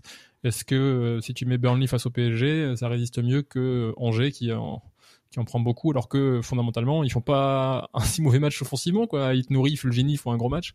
Enfin, c'est vraiment difficile à répondre. Et je pense que pour beaucoup, ça peut expliquer en partie les difficultés du PSG à l'échelon européen, le fait de s'en sortir quand même face à cette adversité qui n'est finalement pas si grande dans n'importe quelle configuration tactique de jeu, que ce soit quand on essaie d'aller presser Paris ou défendre bas, fait que ça rend difficile de transposer des performances plus intenses en Champions League derrière, peut-être. Raphaël, qu'est-ce que tu aimerais voir des adversaires de Paris que tu ne vois pas forcément? Moi, j'avoue que genre ce que Nîmes a fait sur le début de match, ça me semblait très intéressant. Beaucoup pressé, aller chercher haut, essayer de provoquer l'erreur, mettre de l'intensité, sauf qu'au final, dans ce truc-là où tu essayes d'intervenir très haut, si t'as le moindre décalage, tu peux faire des fautes un peu embêtantes, et là, c'est sur l'intervention en retard qui a rouge, et ensuite, le match est terminé, mais je trouvais l'idée sympa. Après, est-ce que Nîmes était capable de la tenir sans exploser? Je sais pas, mais pour moi, c'est le type de contexte que tu vas beaucoup plus affronter à la fois dans les championnats européens autres et en Ligue des Champions, et que Paris ne va pas forcément avoir en Ligue 1, parce qu'il y aura souvent des blocs bas que Paris arrive à percer. Est-ce que tu es d'accord avec moi? Est-ce que tu aimerais voir d'autres choses sur l'approche tactique des adversaires qui savent qu'a priori, ils risquent de repartir les mains vides? Ce que j'aimerais, c'est de voir des équipes qui ont, alors pas forcément la capacité, mais au moins les intentions de punir Paris sur ses points faibles. Et on les a vus en Ligue des Champions à maintes reprises et parfois sur des matchs de Ligue 1. Alors peut-être qu'ils concèdent moins d'occasions ces derniers temps, paradoxalement, parce que Neymar et Mbappé sont rarement là ensemble et parfois pas là du tout. Et du coup, ça défend plus collectivement, parce que t'as un Moiskin qui va courir, t'as un Sarabia qui va courir, t'as d'autres joueurs qui vont prendre la place de ces deux-là, qui vont peut-être plus courir, plus participer. Tu seras moins sanctionné offensivement face au PSG parce que t'as pas ces mecs-là, mais peut-être que ce sera plus dur de les attaquer. Et c'est dommage que lorsque les deux soient là, il n'y ait pas cet engagement offensif sur les transitions notamment, pour se dire ok, lui vient de perdre le ballon, Mbappé vient de perdre le ballon, Neymar vient de perdre le ballon. On sait très bien que l'effort va pas être fait ou pas tout de suite, qu'ils vont peut-être se replier si ça prend 10-15 secondes à aller dans le camp adverse. Est-ce que c'est pas à ce moment-là qu'on peut en profiter pour déséquilibrer Paris? Alors peut-être que tu déséquilibres Paris, mais que t'as pas les individualités pour valider ce déséquilibre, et que c'est pour ça que Paris perd des matchs en Ligue des Champions et beaucoup moins en Ligue 1, c'est-à-dire que tes limites collectives sont moins sanctionnées en Ligue 1. Mais je pense quand même qu'il y a des trucs à faire. Tu tombes pas sur un collectif énorme comme l'était le PSG. Je crois qu'en plus Flo est en train de les visionner ces derniers temps. Le PSG de l'époque, disons 2000, à l'époque Blanc, mais pas tout le temps, disons la meilleure saison ou les deux meilleures saisons de Blanc, où il y avait, tu sentais une supériorité collective telle que déjà t'avais jamais le ballon, qu'il y avait un pressing à la perte, qu'il y avait quand même, à l'exception d'Ibra, qui était moins dans l'effort défensif, t'avais pas mal de joueurs qui couraient autour de lui. Voilà, c'est ça qui, je pense que collectivement ce PSG est beaucoup moins fort, et ça se voit pas malheureusement au classement, ni dans les stades de buts encaissés comme le disait Julien, alors que ça me semble une équipe beaucoup plus déséquilibrée qu'elle ne l'était il y a 5-6 ans. C'est pour ça que personnellement je suis assez curieux et je vais faire un petit peu le taf de Julien en faisant de la promo pour le match de samedi entre Monaco et le PSG. J'espère qu'il est sur Téléfoot d'ailleurs, j'ai un doute en disant ça. Mais en fait ce que fait Monaco depuis le début de la saison, leur jeu très construit, leur capacité à sortir proprement de derrière, même s'ils ont rarement été pressés. Mais le fait que Paris presse pas et que Monaco soit une équipe qui sache bien construire ses actions pour mettre une défense hors de position et avoir des occasions, sachant qu'en plus ils ont des joueurs déséquilibrants, me donne envie, me rend curieux de voir ce match, tout en ayant en tête aussi que Monaco est une équipe qui a explosé en transition face à l'Olympique Lyonnais, qui les a piégés de cette manière-là en leur laissant l'initiative et en contre-attaquant. Et Paris pourrait tout à fait gagner le match comme ça. Mais je suis assez curieux de voir ce que pourrait faire Monaco avec leur jeu et leur construction très intéressante depuis le début de la saison face à cette défense parisienne qui est souvent, on va dire, laissée seule par ses propres attaquants et face aux attaques adverses. Julien, transition toute trouvée. Monaco fait partie des candidats au podium. Alors Monaco actuellement 6e au moment de l'enregistrement avec 17 points. Alors il y a pas mal d'autres équipes à 17 points, 18. Il y a Marseille avec un match en moins et Rennes. Lille est à 19. Qu'est-ce que ça t'inspire, cette course au podium qui est donc assez élargie, puisque Lens est 11e avec 14 points mais 2 matchs en moins et que même Metz, qui est 10e, est à seulement 3 points de ce podium provisoire. Il y a différentes équipes à catégoriser, je pense, dans cette course au podium. Il y a Lille qui est peut-être avec Rennes, mais je mettrais très sûrement Lille un cran devant en termes d'aboutissement dans son projet. C'est-à-dire que c'est une équipe qui est vraiment très claire dans ce qu'elle est, dans ce qu'elle veut faire dans toutes les phases du jeu, et qui arrive à le retransmettre. Alors il y a quelques individualités qui peuvent encore se perfectionner, comme Jonathan David, pour vraiment encore embellir ce projet de jeu. Mais c'est l'équipe qui, je pense, a le plus de clarté dans son projet, avec le projet le plus abouti jusqu'ici, le fruit du travail depuis plusieurs saisons. Juste derrière, il y a Rennes qui a entamé une mutation avec une volonté d'être un peu plus dominateur cette saison avec et sans ballon. Ça se voit en termes de possession. Je crois que l'an passé, ils avaient une moyenne de 50% et quelques à peine. Là, ils sont autour des 60% plutôt. L'impact d'Enzonzi dans cet aspect-là est très intéressant. Mais ça, évidemment, impacte certains aspects sur notamment défensivement, avec une ligne défensive très haute qui s'est fait prendre à revers plusieurs fois, qui fait que tout n'est pas encore totalement bien en place, même si c'est déjà de très bonne qualité. Il y a Marseille, pour qui c'est un peu un miracle d'être là, quand on voit les statistiques avancées, ils ont 8 points de plus que les expected points, c'est l'équipe qui tire le moins au but de Ligue 1, c'est l'équipe qui a le moins cadré de tir. Ils s'en sortent notamment donc en gagnant à Strasbourg, c'est l'emblème c'est le symbole de ces faits-là, en tirant une seule fois au but, ils remportent un match où ils ont été mis en difficulté. Donc c'est presque un petit peu pas un hasard, mais disons que c'est curieux de retrouver l'OM là. Il y a Lyon qui a eu des gros soucis en début de saison à trouver la manière d'être efficace. Il y a eu un gros manque d'efficacité avec des actions stéréotypées, mais aussi des matchs où ils ont été très malheureux, qu'ils auraient pu remporter un peu plus facilement et donc être plus proche de Paris. Et puis pour Monaco, donc qui est 6e, c'est un nouveau projet qui est déjà bien en place, je trouve, qui a perdu des points à cause sûrement de la jeunesse de certains éléments clés, notamment Badiachil en défense centrale qui a commis plusieurs erreurs, qui est un très bon joueur de ballon, mais qui doit corriger encore ces erreurs-là pour devenir vraiment un défenseur dominant d'une équipe qui joue l'Europe. Mais en termes de projet de jeu, c'est clairement un des projets les plus intéressants. Et du coup, je rejoins Florent sur le fait que ça va être très intéressant à voir comme opposition pour le Paris Saint-Germain, d'avoir une équipe vraiment très claire aussi, avec un jeu de position très réfléchi, même s'ils ont changé un petit peu d'organisation depuis quelques matchs pour rapprocher Voland et Ben Yedder dans un 4-2-3-1, avec l'éclosion de Diop aussi. Voilà, il y a des très belles choses dans ce Monaco. Ce sera un très beau test pour Paris. Juste avant de relancer les deux autres, toi qui fais forcément beaucoup plus que nous, tout ce qui est palette, séquençage, etc. Donc tu as vraiment toutes les structures en tête. Est-ce que tu vois des explications aux différentes anomalies statistiques qui peut y avoir en Ligue 1, les deux plus emblématiques étant que Lyon avait des expected goals très élevés depuis le début de saison, qui te laisserait supposer que cette équipe aurait pu marquer potentiellement beaucoup de buts, et sur l'extrême inverse, le fait que Marseille, comme tu le disais, 8 expected points de moins par rapport aux points accumulés. Est-ce que dans les deux cas, il y a une explication, ou c'est une forme de réussite, manque de réussite, talent individuel, mais que c'est difficile de voir une raison et donc une durabilité dans un sens ou dans l'autre à cette anomalie? Pour Lyon, je pense qu'il y a un petit peu des deux. On a des attaquants qui sont en manque de réussite complet. Dembélé est par exemple l'attaquant de Ligue 1, même le joueur de Ligue 1 qui a le plus tiré sans marquer, 22 tirs jusqu'ici. Il y a eu plusieurs montants touchés par l'OL. Mais c'était aussi lié, je pense, à un aspect de volume de tir.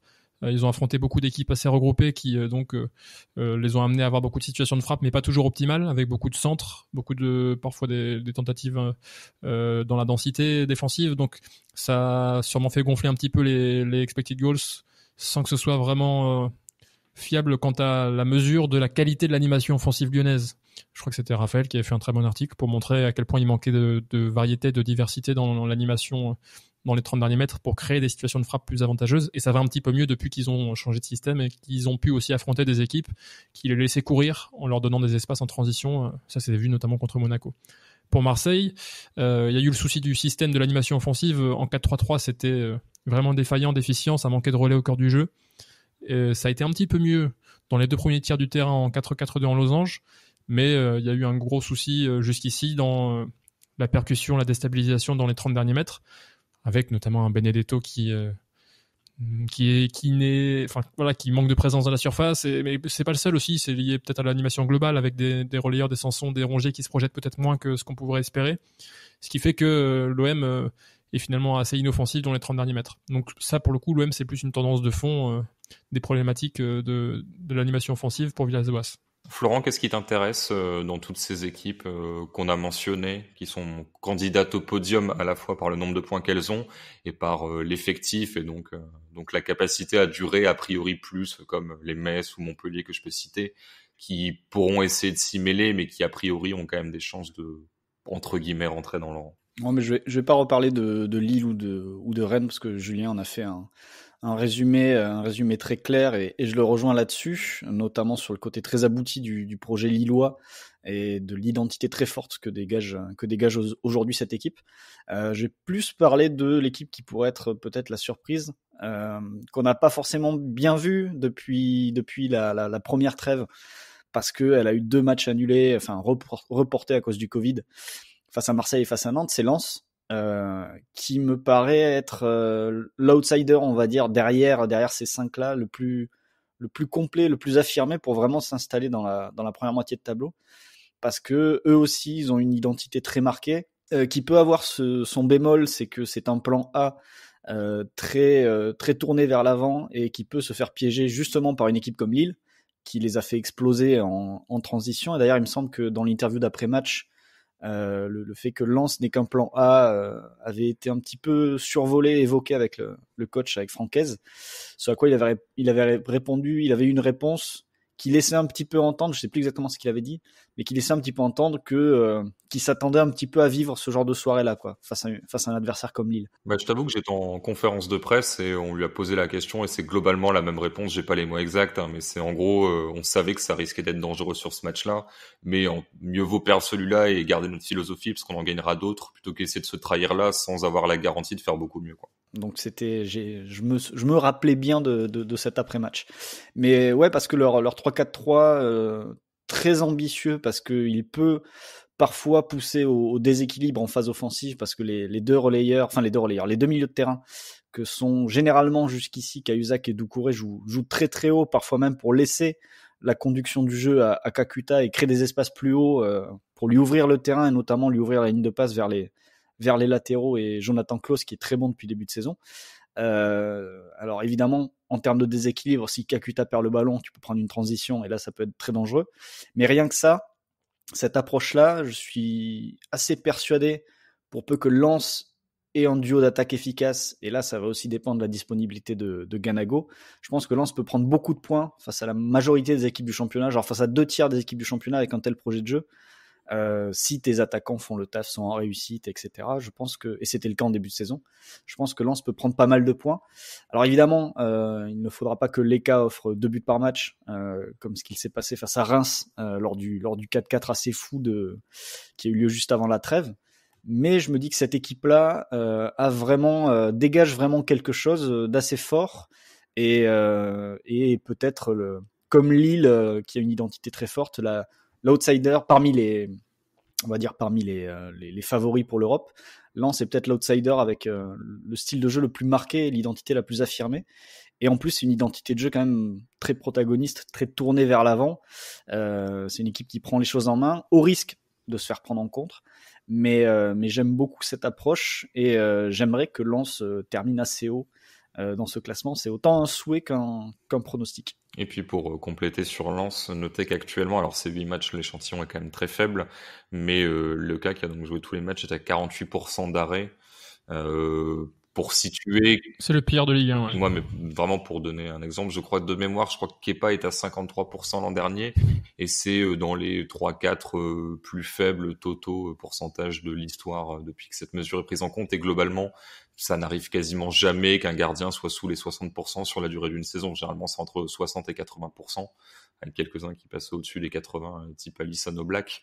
Mais voilà, logiquement, c'est soit le cas arrive totalement à son seuil de compétence et ça n'ira pas, soit ça ne peut que aller en s'améliorant. Alors peut-être pas dans des mesures pour monter à 75-80%, mais il y a aussi quand même une forme de sous-performance de ce côté-là qui fait que Lens a encore une marge Sous-performance qui se voit d'ailleurs sur les expected goals, puisqu'ils en ont encaissé 6,2 en 8 matchs, mais c'est le meilleur chiffre aujourd'hui avec 2 matchs de moins, donc c'est plus simple.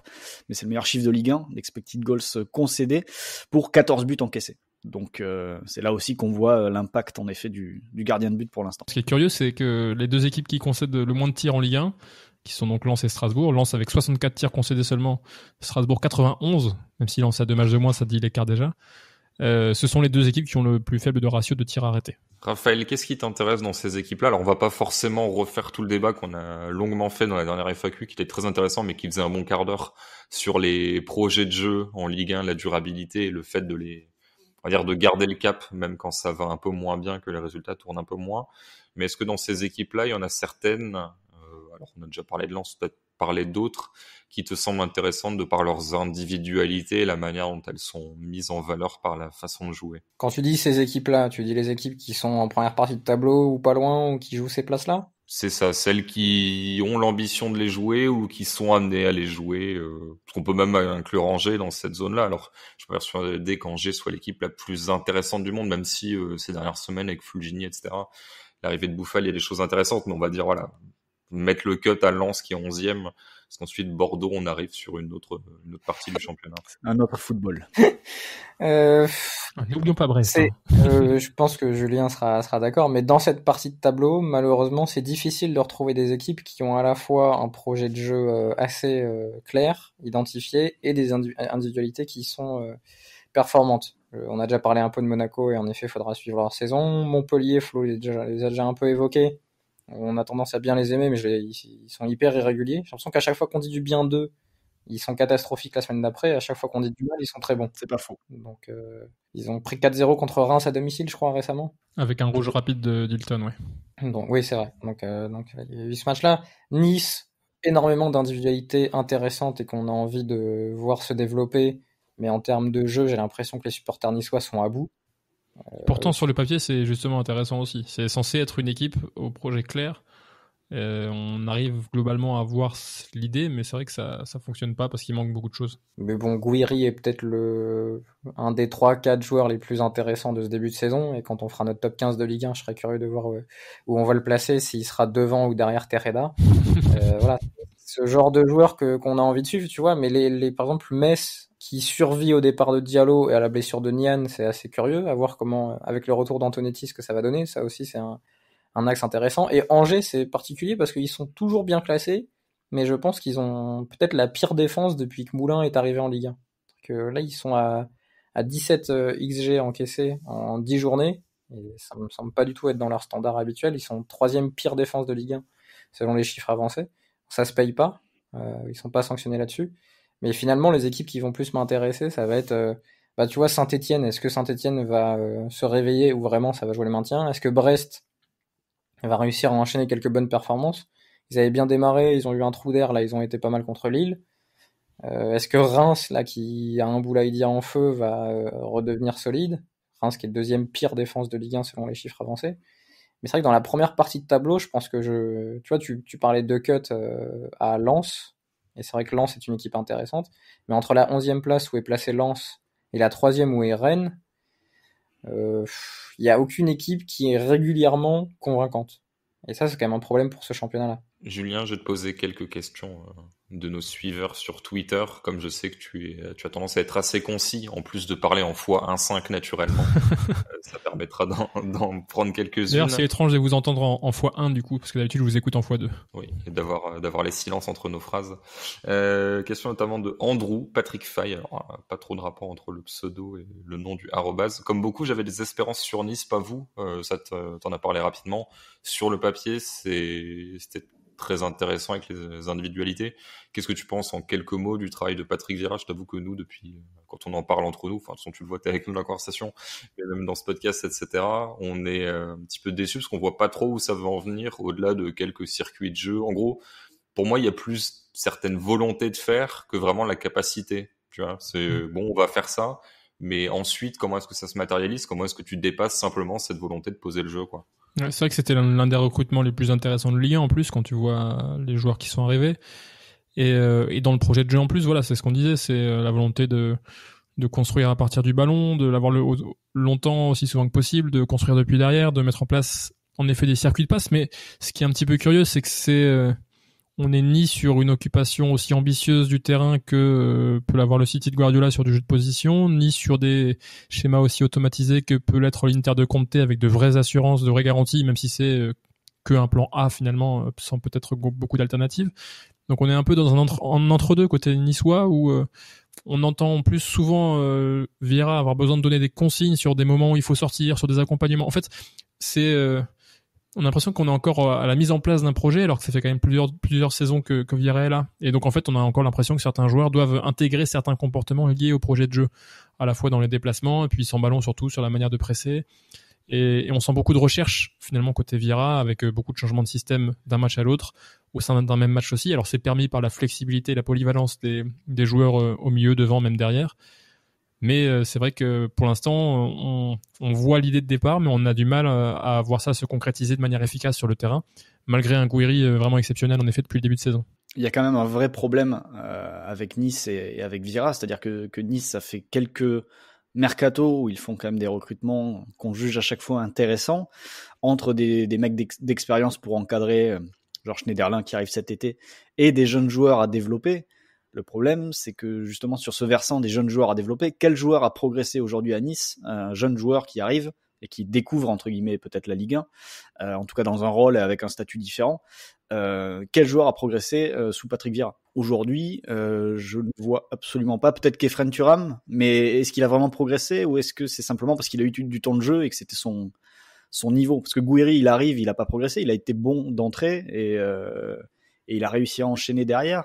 Dolberg, je pense que c'est pas le cas. Je vais pas tous les énumérer, mais je vais bien en citer un autre. Et de Claude Maurice. Ouais, Claude Maurice, il a pas réussi pour l'instant à s'imposer. Maolida, je pense que c'était attendu pour certains Lyonnais qu'il en soit là où il en est aujourd'hui. Tu vois, Youssef Attal, par exemple, il vaut 2 fois moins cher aujourd'hui qu'il y a 1 an et demi. Mais il était gêné par les blessures aussi. Ouais. Et par rapport à ce que disait Julien sur le fait qu'on a l'impression que Vieira repart de zéro à chaque fois et doit construire quelque chose de nouveau alors qu'il est là direct. Je vais reprendre mon exemple de Lens, mais Lens, première journée, alors que Franquès vient entre guillemets d'arriver. Christophe, tu me corrigeras si je me trompe, mais il n'a pas non plus eu l'équipe pendant des mois et des mois, ou autant que Vieira. Il a fait 2 matchs en Ligue 2 seulement. Ouais, voilà. 2 matchs et voilà, où il avait pas eu le temps de faire grand chose. Il arrivait vraiment un peu comme pompier. Mais Hez, tu vois son équipe dès les premières journées, tu vois de suite les objectifs, tu vois de suite les circuits, et tu vois quelque chose de très très affirmé, de très compris par les joueurs. Et le fait que Vieira, au bout de, ça fait combien de temps, 1 an et demi, 2 ans, je ne sais même plus, qu'il est à la tête de l'équipe et tu vois où ça en est, tu peux quand même te poser pas mal de questions sur le travail qui a été fait jusque-là. C'est sa 3e saison, il me semble. Oui, il me semble. Ouais. Il est qualifié à chaque fois pour l'Europe, mais un peu par miracle. Petite question sur Monaco. Alors, on en a déjà parlé, question de Yann Bogdan, Julien, donc du coup, j'ai abordé la partie qu'on n'a pas trop évoquée.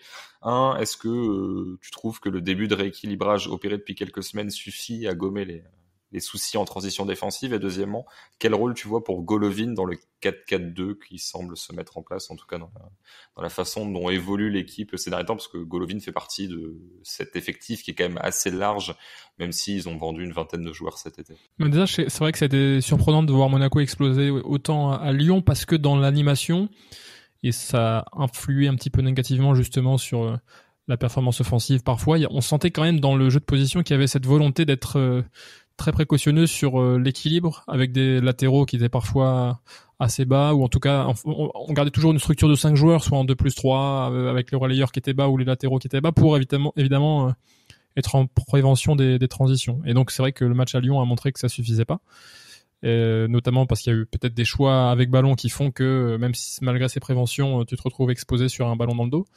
Et c'est vrai que le 4-2-3-1 marche mieux. Alors après, ils n'ont pas non plus affronté des équipes. Ils ont joué contre Bordeaux, contre Nice. Ce sont pas les meilleures équipes en transition. Mais ça n'a pas impacté négativement, en tout cas, l'animation offensive. Donc ça, c'est un point positif. Et pour Golovin, peut-être... C'est vrai que dans ce système-là, ça peut être à la place d'un Diop, mais ce serait dommage de le sortir alors qu'il est excellent dans ce rôle de milieu offensif droit qui vient demi-espace, un petit peu en meneur de jeu.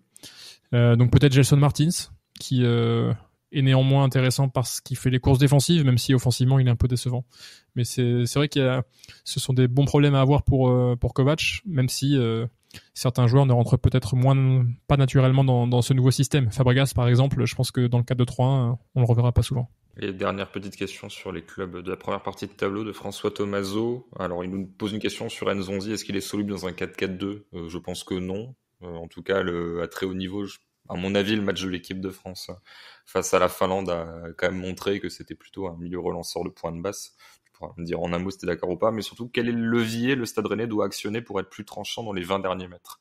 Parce qu'on a souvent discuté avec Raphaël et Florent sur, en gros, la dépendance à Guirassy, qui est un peu embêtante si tu considères que c'est un nouveau venu, alors que l'an dernier, Rennes arrivait à marquer de plein de façons différentes. Ouais, je suis d'accord avec toi sur Nzonzi. On sent en plus que lui est plus à l'aise quand il peut décrocher tranquillement entre ses centraux et jouer à son rythme. Alors c'est pas le milieu de terrain qui va prendre le plus de risques avec le ballon, donc du coup ça impacte aussi peut-être négativement la production offensive de Rennes par rapport à la saison passée avant qu'il s'impose dans l'équipe, surtout en l'absence de Kamavinga qui peut lui se projeter un peu plus balle au pied.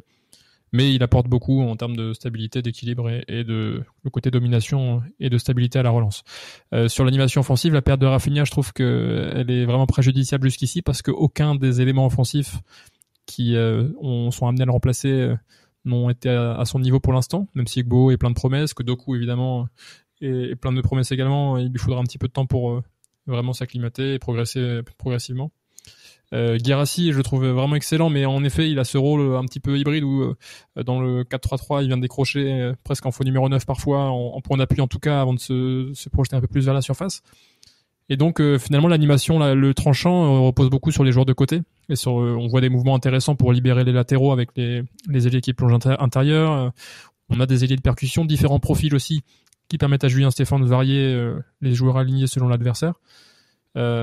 Mais ça manque un peu de régularité, je pense, à ces postes-là pour amener une menace. Parce que si on imagine un petit peu ce Rennes-là, quand on compare, par exemple, là, ce qui me vient à l'esprit, c'est le Lille de 2011 qui réalise le doublé. Sur les ailes, c'est Hazard et Gervinho. Et donc, forcément, ces deux joueurs-là suffisent à rendre une attaque percutante. Donc, si Doku élève son niveau, si Gbo passe un palier, peut-être que dans quelques mois, ce cap sera franchi naturellement, finalement.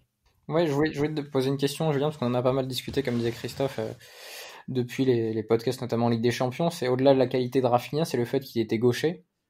Et qu'aujourd'hui, Rennes, le seul gaucher, je crois, dans le secteur offensif, c'est Del Castillo. Il n'a pas les mêmes capacités que Rafinha. Et par rapport au profil de Guirassy, le fait de ne pas avoir de gaucher à droite de niveau top Ligue 1 ou Ligue des Champions, ça te fait beaucoup de mal parce que Doku a un gros potentiel, mais comme il est droitier, il n'a pas du tout la même relation avec avec Guirassy, pardon. Et j'avais l'impression sur le début de saison que la relation Rafinha-Guirassy était hyper importante dans le bon début de saison rennais. Ouais, parce que Rafinha, en plus, il a un profil complet dans le sens où il peut faire des différences balles au pied, mais il peut aussi prendre la profondeur et plonger dans le dos de Guirassy qui décroche, ou en tout cas se servir aussi de ses points d'appui, de ses déviations pour lui briller. Et Doku est moins un joueur d'association pour l'instant, c'est plus un joueur encore un petit peu monogame où il va prendre le ballon souvent arrêté et essayer de percuter. Alors, il faut qu'il progresse dans ce jeu combiné et puis dans la prise d'espace, je pense. Et c'est vrai que Del Castillo est peut-être un cran en dessous, il est moins percutant, il a peut-être plus un profil de dernier passeur excentré, ce qui pourrait convenir à Guirassy au final. Sur des centres, ça pourrait fonctionner.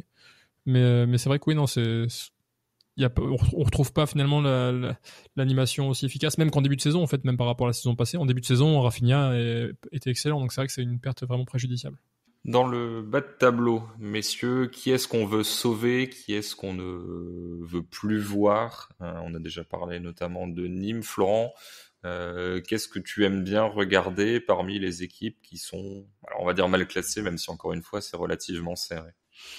Je n'ai pas assez vu Brest cette saison, mais je pense que je vais les classer parmi ces équipes-là qu'on aimerait sauver. Après, je suis assez triste de la chute de Saint-Etienne, sans doute aussi causée par le départ de Fofana ou la blessure de Masson, qui était très bon en début de saison. Je crois qu'il s'est fait les croisés avec les espoirs, donc ça rend la chose encore plus compliquée à digérer, je pense, pour les Stéphanois. Mais j'aimais bien cette idée de vouloir sortir court pour profiter j'en avais parlé d'ailleurs en début de saison, de la vitesse des attaquants, parce qu'il y a quand même des profils très attirés par la profondeur, des joueurs comme Nordin, comme Amouma, comme Bouanga.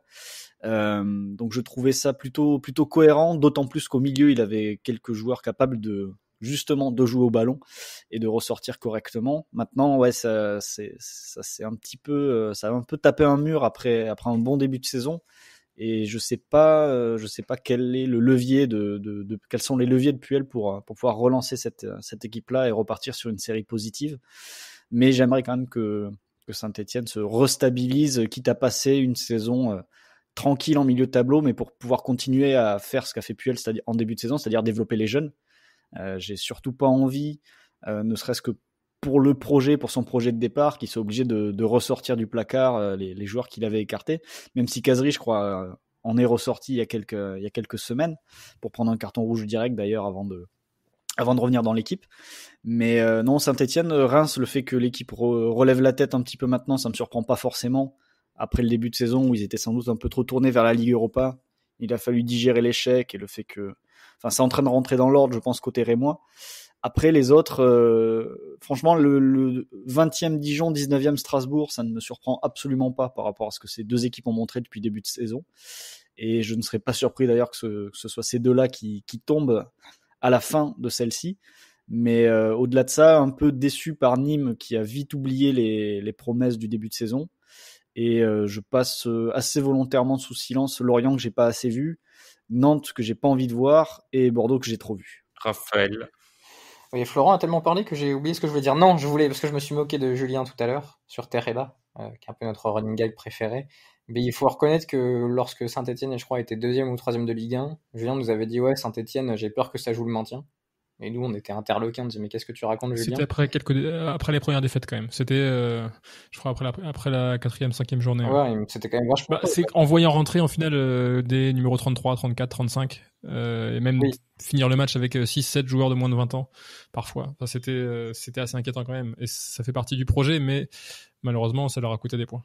Non, mais oui, c'est vrai que c'est à ce moment-là, mais moi aussi, j'ai vu des fins de match où d'un coup, plus personne n'avait de nom sur le maillot, et tu te dis, oula, d'accord, il y a quand même beaucoup de joueurs qui étaient en N2 ou en 19 nationaux quelques mois avant. Est-ce que c'est vraiment prêt pour ça? Mais tu l'avais dit assez tôt, et je me rappelle même qu'on avait été surpris.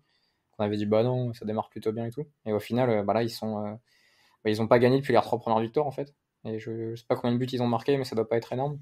Ils en ont marqué 10 en 10 journées. Ah, mais tu vois, mais depuis les 3 premières victoires, combien de buts ils ont marqué? Deux depuis, contre Nice et Lyon. Je les ai sous les yeux, là. L'absence de Nordin leur fait du mal aussi. Après là, ils vont jouer. Ça va reprendre. Ils jouent Brest ce week-end. Ils vont aller à Dijon. Ils vont affronter Angers. Ils vont aller à Bordeaux. Ils vont recevoir Nîmes. Donc d'ici le 20 décembre, ils sont quand même plutôt pas mal dans les gros matchs à jouer. Ils ont la réception de Lille à la fin du mois là et un déplacement à Monaco. Donc d'ici la trêve, on va voir s'ils arrivent à relever la tête ou pas, quoi. Je pense que ça va. On en saura plus sur leur capacité à jouer le maintien ou à se stabiliser au milieu d'ici fin décembre, je pense. Julien, si on fait... alors forcément, puisque tu as vu à peu près toutes les équipes, on pourrait faire une émission spéciale de 2 heures sur chacune et tu aurais toujours des choses à dire. Mais si tu devais trouver un point peut-être par équipe, ou en tout cas sur les équipes intéressantes, parce que je suis pas sûr que Bordeaux soit si intéressant que ça. Moi, personnellement, je me suis fait un devoir de boycotter cette équipe. Je regarde juste les vidéos de Florent qui décortique pourquoi ça ne va pas et je suis très content de ne pas regarder plus que ça Bordeaux. Même si au final je me fais quand même des séquences de vidéos d'1 quart d'heure ou 20 minutes, donc c'est un peu comme si je l'avais mais sur ces équipes-là, donc on a Bordeaux, Brest, Nantes, Saint-Etienne, Reims, Lorient, Nîmes, Strasbourg, Dijon. Qu'est-ce qui peut être intéressant pour les gens qui vont tomber sur des matchs de l'une ou l'autre équipe à voir?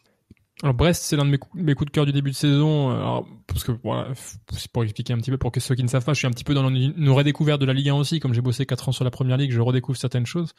Et c'est vrai que Brest c'est séduisante. Alors un peu irrégulière aussi, et puis en difficulté défensivement, mais c'est une équipe qui a une vraie volonté de jouer. En tout cas, quand on voit le nombre de buts marqués par un centre d'un latéral pour le deuxième latéral, avec Perraud qui est le défenseur le plus décisif d'Europe, le latéral gauche. Donc c'est une équipe qui reste sympa à voir la plupart du temps, avec en tout cas cette volonté de jouer, même si contre les gros parfois elle sait aussi défendre un peu plus bas. Elle l'a montré contre Lille, et puis procéder par attaque un peu plus rapide.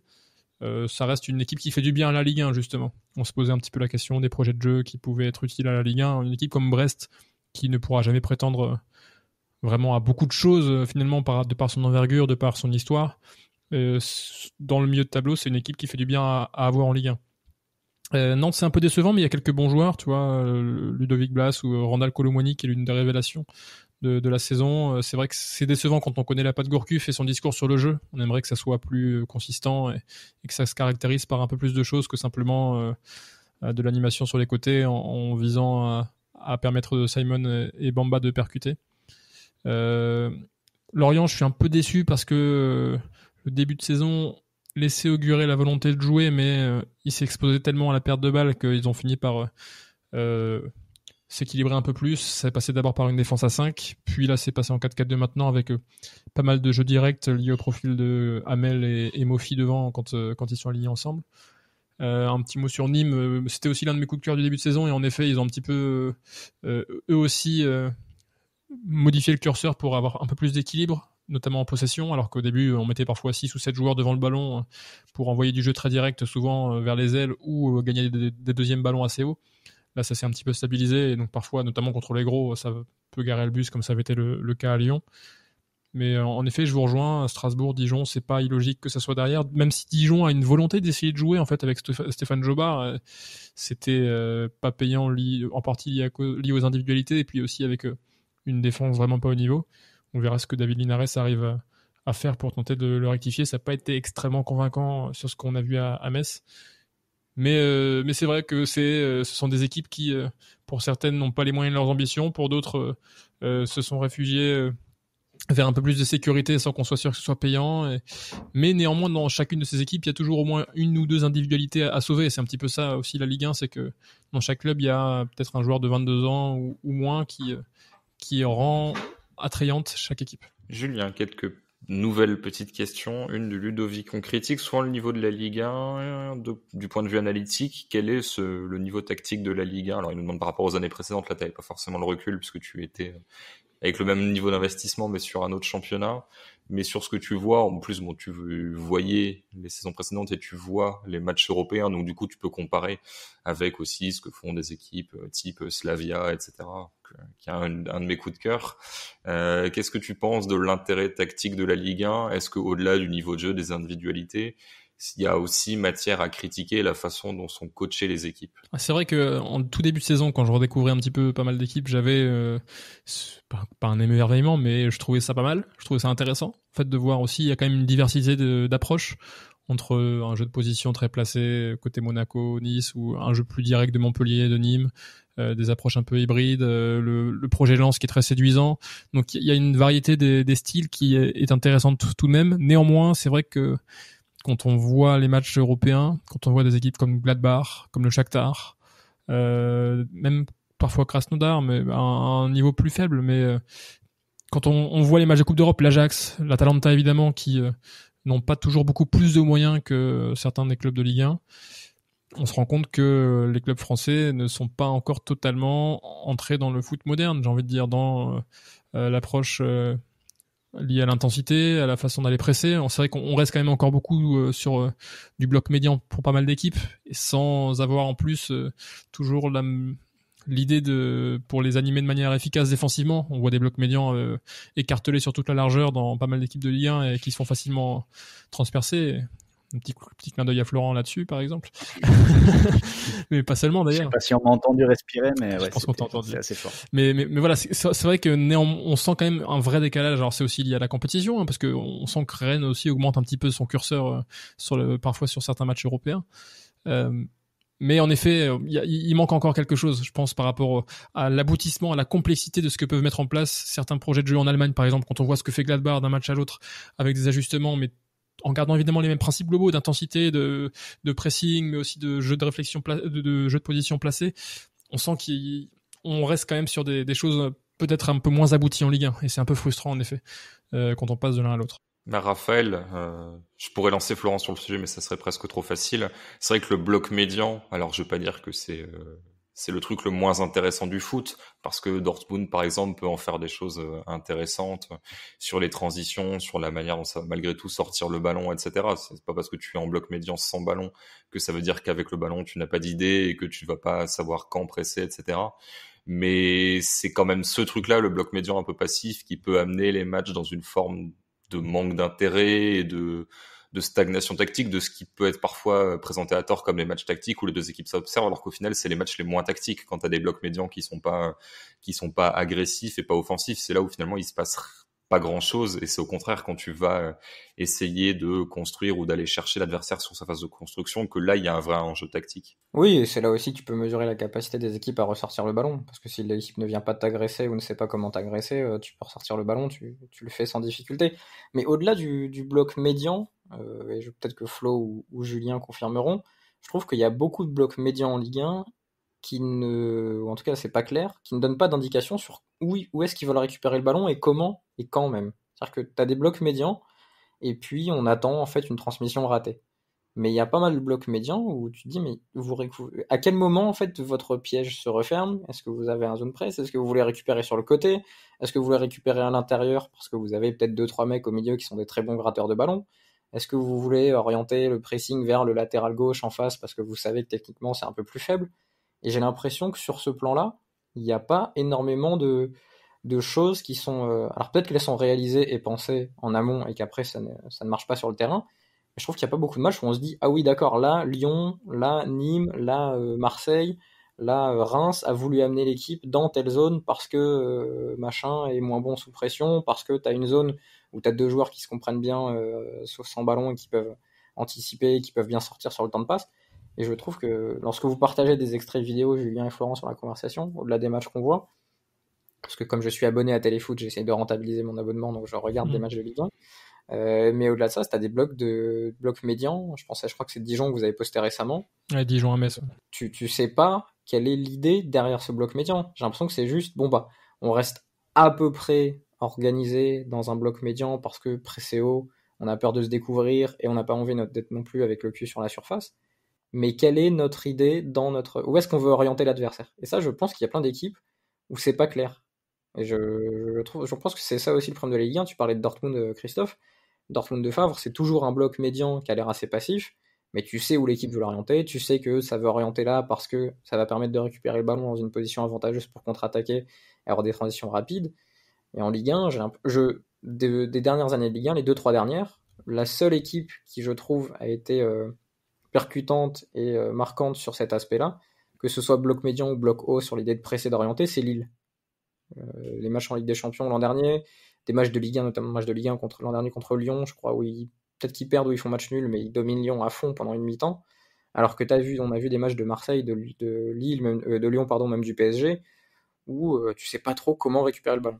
Rennes, je pense qu'il y a cette volonté de maîtriser cette phase-là parfois. On voit notamment dans le 4-1-4-1 quand ça vient mettre la pression avec un relayeur qui sort aux côtés de Guirassy. Mais c'est vrai que c'est peut-être aussi lié au profil des adversaires. Pas contre Séville, par contre.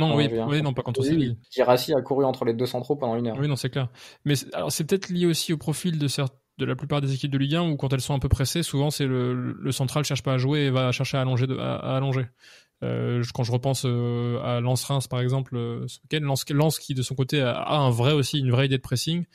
Dès qu'il y avait un pressing qui s'enclenchait, ça passait par Woodface qui envoyait un long ballon en espérant que Boulaïdia remporte le duel. Donc tout de suite, peut-être que ça dissuade un petit peu peut-être certains d'aller presser. Il y a en fait le vrai souci, pour compléter ce qu'a dit Raphaël sur le bloc médian, c'est que tu as l'impression qu'en Ligue 1, le bloc médian c'est une fin en soi, c'est-à-dire on est en bloc médian, on est bien en place, alors que le bloc médian normalement c'est le point de départ, ça peut être le point de départ de ta manière de récupérer le ballon, c'est-à-dire si tu prends l'Allemagne de 2014, c'est un bloc médian mais qui va avancer. Dès qu'il y a une passe latérale entre les deux centraux, il y a un relayeur qui sort et là tout le monde avance et tu finis bloc haut et tu forces l'adversaire à rendre la balle, à faire une erreur, tu contres. Enfin, je vous reconseille forcément le 7-1 face au Brésil. En plus c'est rapide, il suffit de le regarder en 35 minutes, c'est plié. Mais tu as un exemple de bloc médian où en effet le bloc médian c'est le point de départ défensif, mais derrière il y a quelque chose. Et comme tu le disais Raphaël, souvent en Ligue 1, t'as le bloc médian, mais ensuite là on est bien en place. Et puis en effet, on attend plus l'erreur de l'adversaire plutôt que l'orienter dans une zone du terrain où on va accentuer la pression. En fait, des clubs entre guillemets moyens qui composent la majorité de la Ligue 1, qui sont là un peu dans le ventre mou, qui peuvent espérer viser pas trop loin des places Ligue Europa si ça se passe bien et qui peuvent être en danger de relégation si jamais ça se passe un peu moins bien. Mais dans mon esprit, il y a limite que Angers qui a bâti, alors c'est pas toujours parfait, etc., mais qui a bâti son idée de jeu autour de ce bloc médian et qui essaye quand même d'orienter dans la densité à l'intérieur, etc. Ça fonctionne pas, mais au moins je trouve que ça se trahit pas trop d'une saison à l'autre. C'est pas spécialement spectaculaire, mais tu vois globalement le projet de jeu et l'idée de jeu qui est un peu défendue par cette équipe. Montpellier était un peu aussi dans cette approche-là quand ils étaient à 5 derrière. Dans le 5-2-1-2 défensivement, on sentait il y avait la volonté d'être très dense dans l'axe pour inciter à jouer sur le côté et aller enfermer sans forcément vouloir récupérer haut. Contrairement à Lens, on était plus sur une approche de récupération dans son camp pour ensuite envoyer du jeu direct vers la board, vers Delors ou vers les pistons. Mais maintenant, je suis un petit peu curieux parce que je trouve qu'en 4-3-3 défensivement, c'est moins clair aussi. Voilà, ils sont moins. Peut-être qu'ils ont plus de poids offensif de par le fait d'avoir un élément supplémentaire justement devant avec Mavidi. Mais défensivement, c'est peut-être moins en place. Dernière petite question, parce qu'on va arriver à l'heure avec toi, Julien. On enregistre cette partie avant de faire la partie équipe de France, donc du coup, j'ai pas idée de la longueur totale du podcast, mais ça risque d'être un petit peu long. De toute façon, on te réinvitera pour approfondir quelques sujets, mes questions très liées à toi. De Fabien Burgot, quels sont les collègues les plus pointus dans leurs analyses à Téléfoot? Sachant que tu peux aussi, si tu veux, répondre sur, je sais pas, quelques entraîneurs que tu aurais pu côtoyer sur les émissions, mais sur les collègues, est-ce qu'il y a des... Alors, t'en connaissais certains qu'on a eu notamment pour des bouquins, mais est-ce qu'il y a des gens qui, quand tu es hors antenne, te démontrent qu'ils pourraient soit être de très bons analystes sur la durée, soit des futurs coachs, voilà. Alors, déjà, je trouve que sur les consultants avec lesquels j'ai le plaisir de travailler, le casting est excellent. Quand on voit Christophe Jallet, même Loïc Perrin, Alain Perrin, ils apportent tous quelque chose de différent et surtout ce sont tous des passionnés qui adorent regarder des matchs, qui sont encore en plus très frais. C'est des retraités très frais en fait, donc ils connaissent tous les joueurs, ils connaissent tout le monde, ils peuvent vraiment aller dans le détail dans le jeu. Mais s'il fallait en retirer un, ce serait Mathieu Bodmer évidemment. Je pense que ça fait un petit peu l'unanimité aussi. Par ailleurs, il est impressionnant. Genre, c'est vraiment impressionnant. C'est un fan de foot ultime, mais qui se souvient de tout. Il se souvient de ses matchs d'il y a 15 ans, de ses adversaires d'il y a 15 ans. Il se souvient de tous les détails. Et en plus, il a une vraie vision intéressante sur le jeu, une vraie analyse globale aussi de la manière dont est géré un club. C'est vraiment une très belle découverte dans ce rôle-là, Mathieu Bodmer. Alors, c'est vrai qu'on l'avait eu pour le bouquin L'Odyssée du 10, et il était déjà passionnant pour expliquer un petit peu la manière dont lui réfléchissait sur le terrain et sa vision du poste. Mais non, c'est vrai que c'est vraiment un excellent consultant et c'est vraiment, pour quelqu'un dans mon rôle, en fait, c'est un plaisir de pouvoir m'appuyer sur des personnes comme lui, comme Christophe Jallet, comme Loïc Perrin, etc. Parce que j'ai finalement qu'à leur proposer des choses et ils vont toujours pointer des choses que j'ai pas vues ou faire part de leur ressenti pour nuancer un petit peu, pour mettre en avant différentes choses. Donc c'est vraiment enrichissant de les avoir au quotidien. Il y a un truc sur Mathieu Bodmer où en effet on a compris, je pense un jour Christophe aussi, que le gars était calé, c'est quand il a expliqué que lui, parfois il faisait des passes aveugles parce qu'il avait compté le nombre de joueurs sur le terrain et il en manquait un, donc forcément il était dans l'espace qu'il avait pas vu. Ouais, ou alors il se fiait aussi à la couleur des chaussures des adversaires pour se dire attends, mais chaussure rose c'est censé être le défenseur gauche, pourquoi il est là? Bah je vais mettre le ballon dans la zone. Et c'est un petit peu Et ça, à la limite, je peux le comprendre parce que c'est une prise d'info qui est assez naturelle, mais de se dire j'en ai vu 9, on est 11, donc le 10e est forcément dans l'espace que j'ai pas encore vu. Je l'avais jamais entendu comme tu vois, comme repère pour la prise d'info et les passes un peu au feeling, alors que le truc des chaussures, bon, c'est un moyen d'identifier, et puis souvent c'est difficile de prendre l'info très haut en fait. C'est souvent quand tu prends l'info ou quand tu te retournes sur ta prise de balle ou quand tu t'engages sur un dribble, t'as les yeux assez bas. Mais le fait de compter les joueurs, je crois que c'est toi Julien qui avait fait l'interview. Ouais. Comme 90% des interviews d'ailleurs. Bon, je suis un peu biaisé parce que Podmer c'était l'un de mes joueurs préférés de ma jeunesse aussi. Donc. Et quand en effet t'avais ressorti cet extrait, je crois qu'avec Christophe on s'était dit ah ok, c'est pas du tout là. Enfin, nous on se revoit au five où on sait même pas où sont les mecs et tu dis d'accord, c'est pas le même monde. Et puis Florent, toi tu l'as eu dans le podcast Rejoué et c'est vrai qu'il vous a écrasé sur le quiz. Enfin, il a fait le quiz tout seul en fait.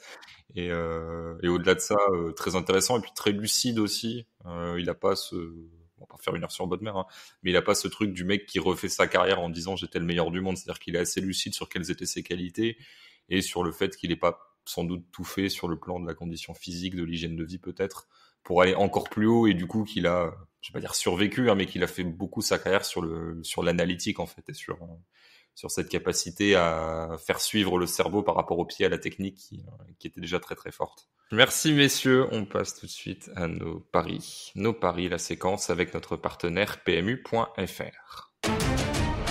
PMU vous présente la séquence prono. La séquence Paris, où Julien va rester en auditeur, il pourra, s'il veut, critiquer les choix qui sont faits par nos deux amis. Je vais réagir en onomatopée. Autant Raphaël part sur la première ligue, autant Florent fait de la Ligue 1. Donc on va commencer par la Ligue 1 de Florent, et comme d'habitude, le pari Bordeaux et le pari anti-Bordeaux. Ouais, absolument. Absolument le pari anti-Bordeaux parce qu'ils vont tout simplement quand même à Rennes ce week-end. C'est samedi, non, c'est même vendredi à 19h. Le match a été avancé vu que Rennes joue, j'imagine, mardi en Ligue des Champions face à Chelsea. Et le pari est assez simple. En fait, en allant voir les cotes pour ce match-là, j'ai vu que la cote de Rennes, de la victoire simple de Rennes, était à 1,85. J'ai trouvé ça très élevé, même si le Stade Rennais a perdu des points face à certaines équipes récemment, notamment Angers à domicile, avec cette défaite de 1 il y a quelques semaines, mais Rennes va récupérer quelques joueurs, dont Camavinga a priori, qui n'était pas en plus parti avec l'équipe de France. Donc Rennes va être armé quand même pour ce match, réarmé on va dire pour ce match-là. Et à côté de ça, on a un Julien Stéphan qui a l'habitude quand même de préparer généralement ses rencontres en s'adaptant un petit peu, en s'ajustant un petit peu à l'adversaire sur différents points. Et comme tu le sais Christophe, puisque tu as subi mes vidéos, si tu fais un peu d'analyse vidéo des matchs de Bordeaux, offensivement, tu vas trouver pas mal de choses pour les mettre en difficulté, surtout si tu vas avoir le ballon. Or, je pense que face à Bordeaux, le Stade Rennais aura le ballon assez largement et aura donc pas mal d'opportunités, je pense, de déplacer cette défense et ce bloc médian très tourné vers l'individuel, quelque chose qui n'arrive plus depuis 10 ou 15 piges à haut niveau, je pense. Donc voilà, je pense que Rennes va gagner et va gagner par plus d'un but d'écart. Donc le pari c'est Rennes -1 et la cote est à 3,10. Julien, ton onomatopée de réaction. Oh. Non mais c'est vrai que face à ce rapidement face au bloc de Bordeaux qui s'ouvre beaucoup avec les milieux qui sont vite aspirés, on peut imaginer Guirassy qui décroche et qui fait beaucoup de mal au milieu de terrain. C'est beau ça, tu complètes donc du petit mot, le mot de jus. Deuxième pari, Dijon-Lens. Là tu avais deux propositions assez élevées, sur laquelle t'es parti? Eh bien, je suis parti sur la proposition numéro 1, c'est-à-dire je reste sur mon histoire de handicap pour Dijon. Donc Dijon -1, donc qui va gagner par au moins 2 buts d'écart sur la pelouse de Dijon. Lens -1, parce que là tu as dit que Dijon gagnait chez Dijon. Excuse-moi, oui, Lens -1, désolé. Donc c'est coté à 3,60. J'ai été assez élogieux tout au long du podcast sur cette équipe de Lens, qui va en plus, comme Rennes, qui va récupérer Camavinga, qui devrait normalement récupérer Ganago, qui avait été excellent sur les premiers matchs de la saison. Il avait marqué 6 buts, je crois, avant de se blesser, 5 ou 6 buts. Et je ne serais pas surpris que face à la défense dijonnaise, il soit capable de faire à nouveau très mal, parce que c'était un joueur qui est très très fort sur les premiers appuis, qui est capable de gros démarrages et de faire de vraies différences dans des espaces assez réduits. Pardon, c'est 4 buts, pardon. 6 millions, c'était le montant de son transfert. Ok, oui, c'est vrai, 6 millions d'euros. Bref, pour revenir là-dessus, donc ouais, face à la défense dijonnaise, je pense que il va être capable de faire pas mal de dégâts et de se relancer, même si entre-temps un mec comme Sotoka a aussi mis ses buts et a permis à Lens de prendre quelques points. Mais je pense que Lens peut aller gagner sur la pelouse de Dijon assez, pas forcément assez largement, si l'ECA continue de faire des cadeaux.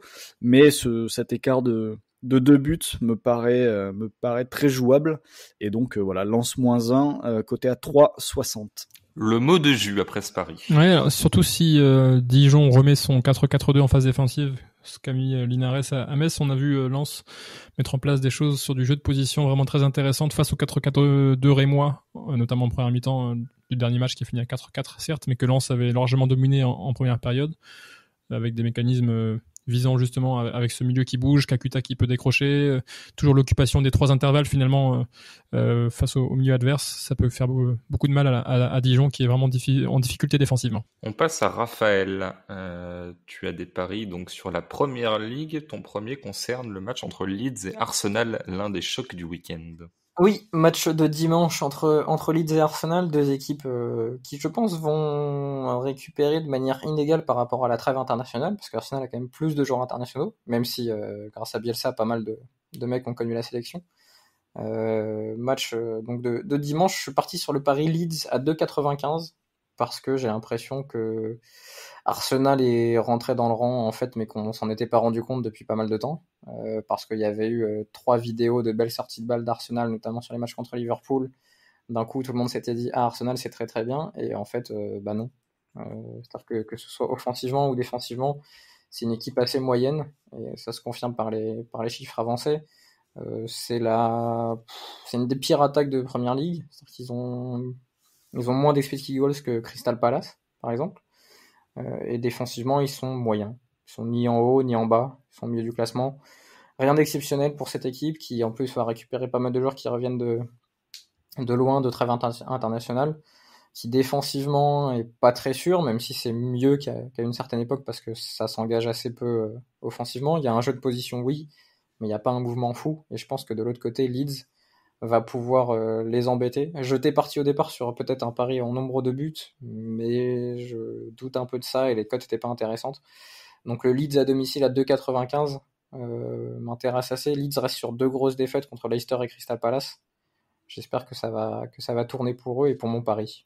Julien, toi qui es omniscient, est-ce que tu as malgré tout un mot sur la première ligue et sur ce pari ? Un peu déçu de voir cette non-évolution finalement du Arsenal d'Arteta qui en effet a l'air un peu bloqué au même problème depuis un an, et puis se souvenir que il y a un an aussi dans un match de coupe, le Leeds de Bielsa avait fait l'une des premières mi-temps les plus belles à voir de la saison passée, donc on espère revoir une qualité de jeu aussi élevée ce week-end. Deuxième pari, Tottenham-Manchester City, mon cher Raphaël. Oui, Manchester City dont on a pas mal parlé ces derniers temps, que ce soit pour les matchs en Ligue des Champions ou le match contre Liverpool qu'on a débriefé lors du dernier podcast. On a vu les soucis de City aussi bien offensivement, où c'est une équipe qui a du mal à mettre le même enthousiasme et les mêmes principes de jeu que par le passé.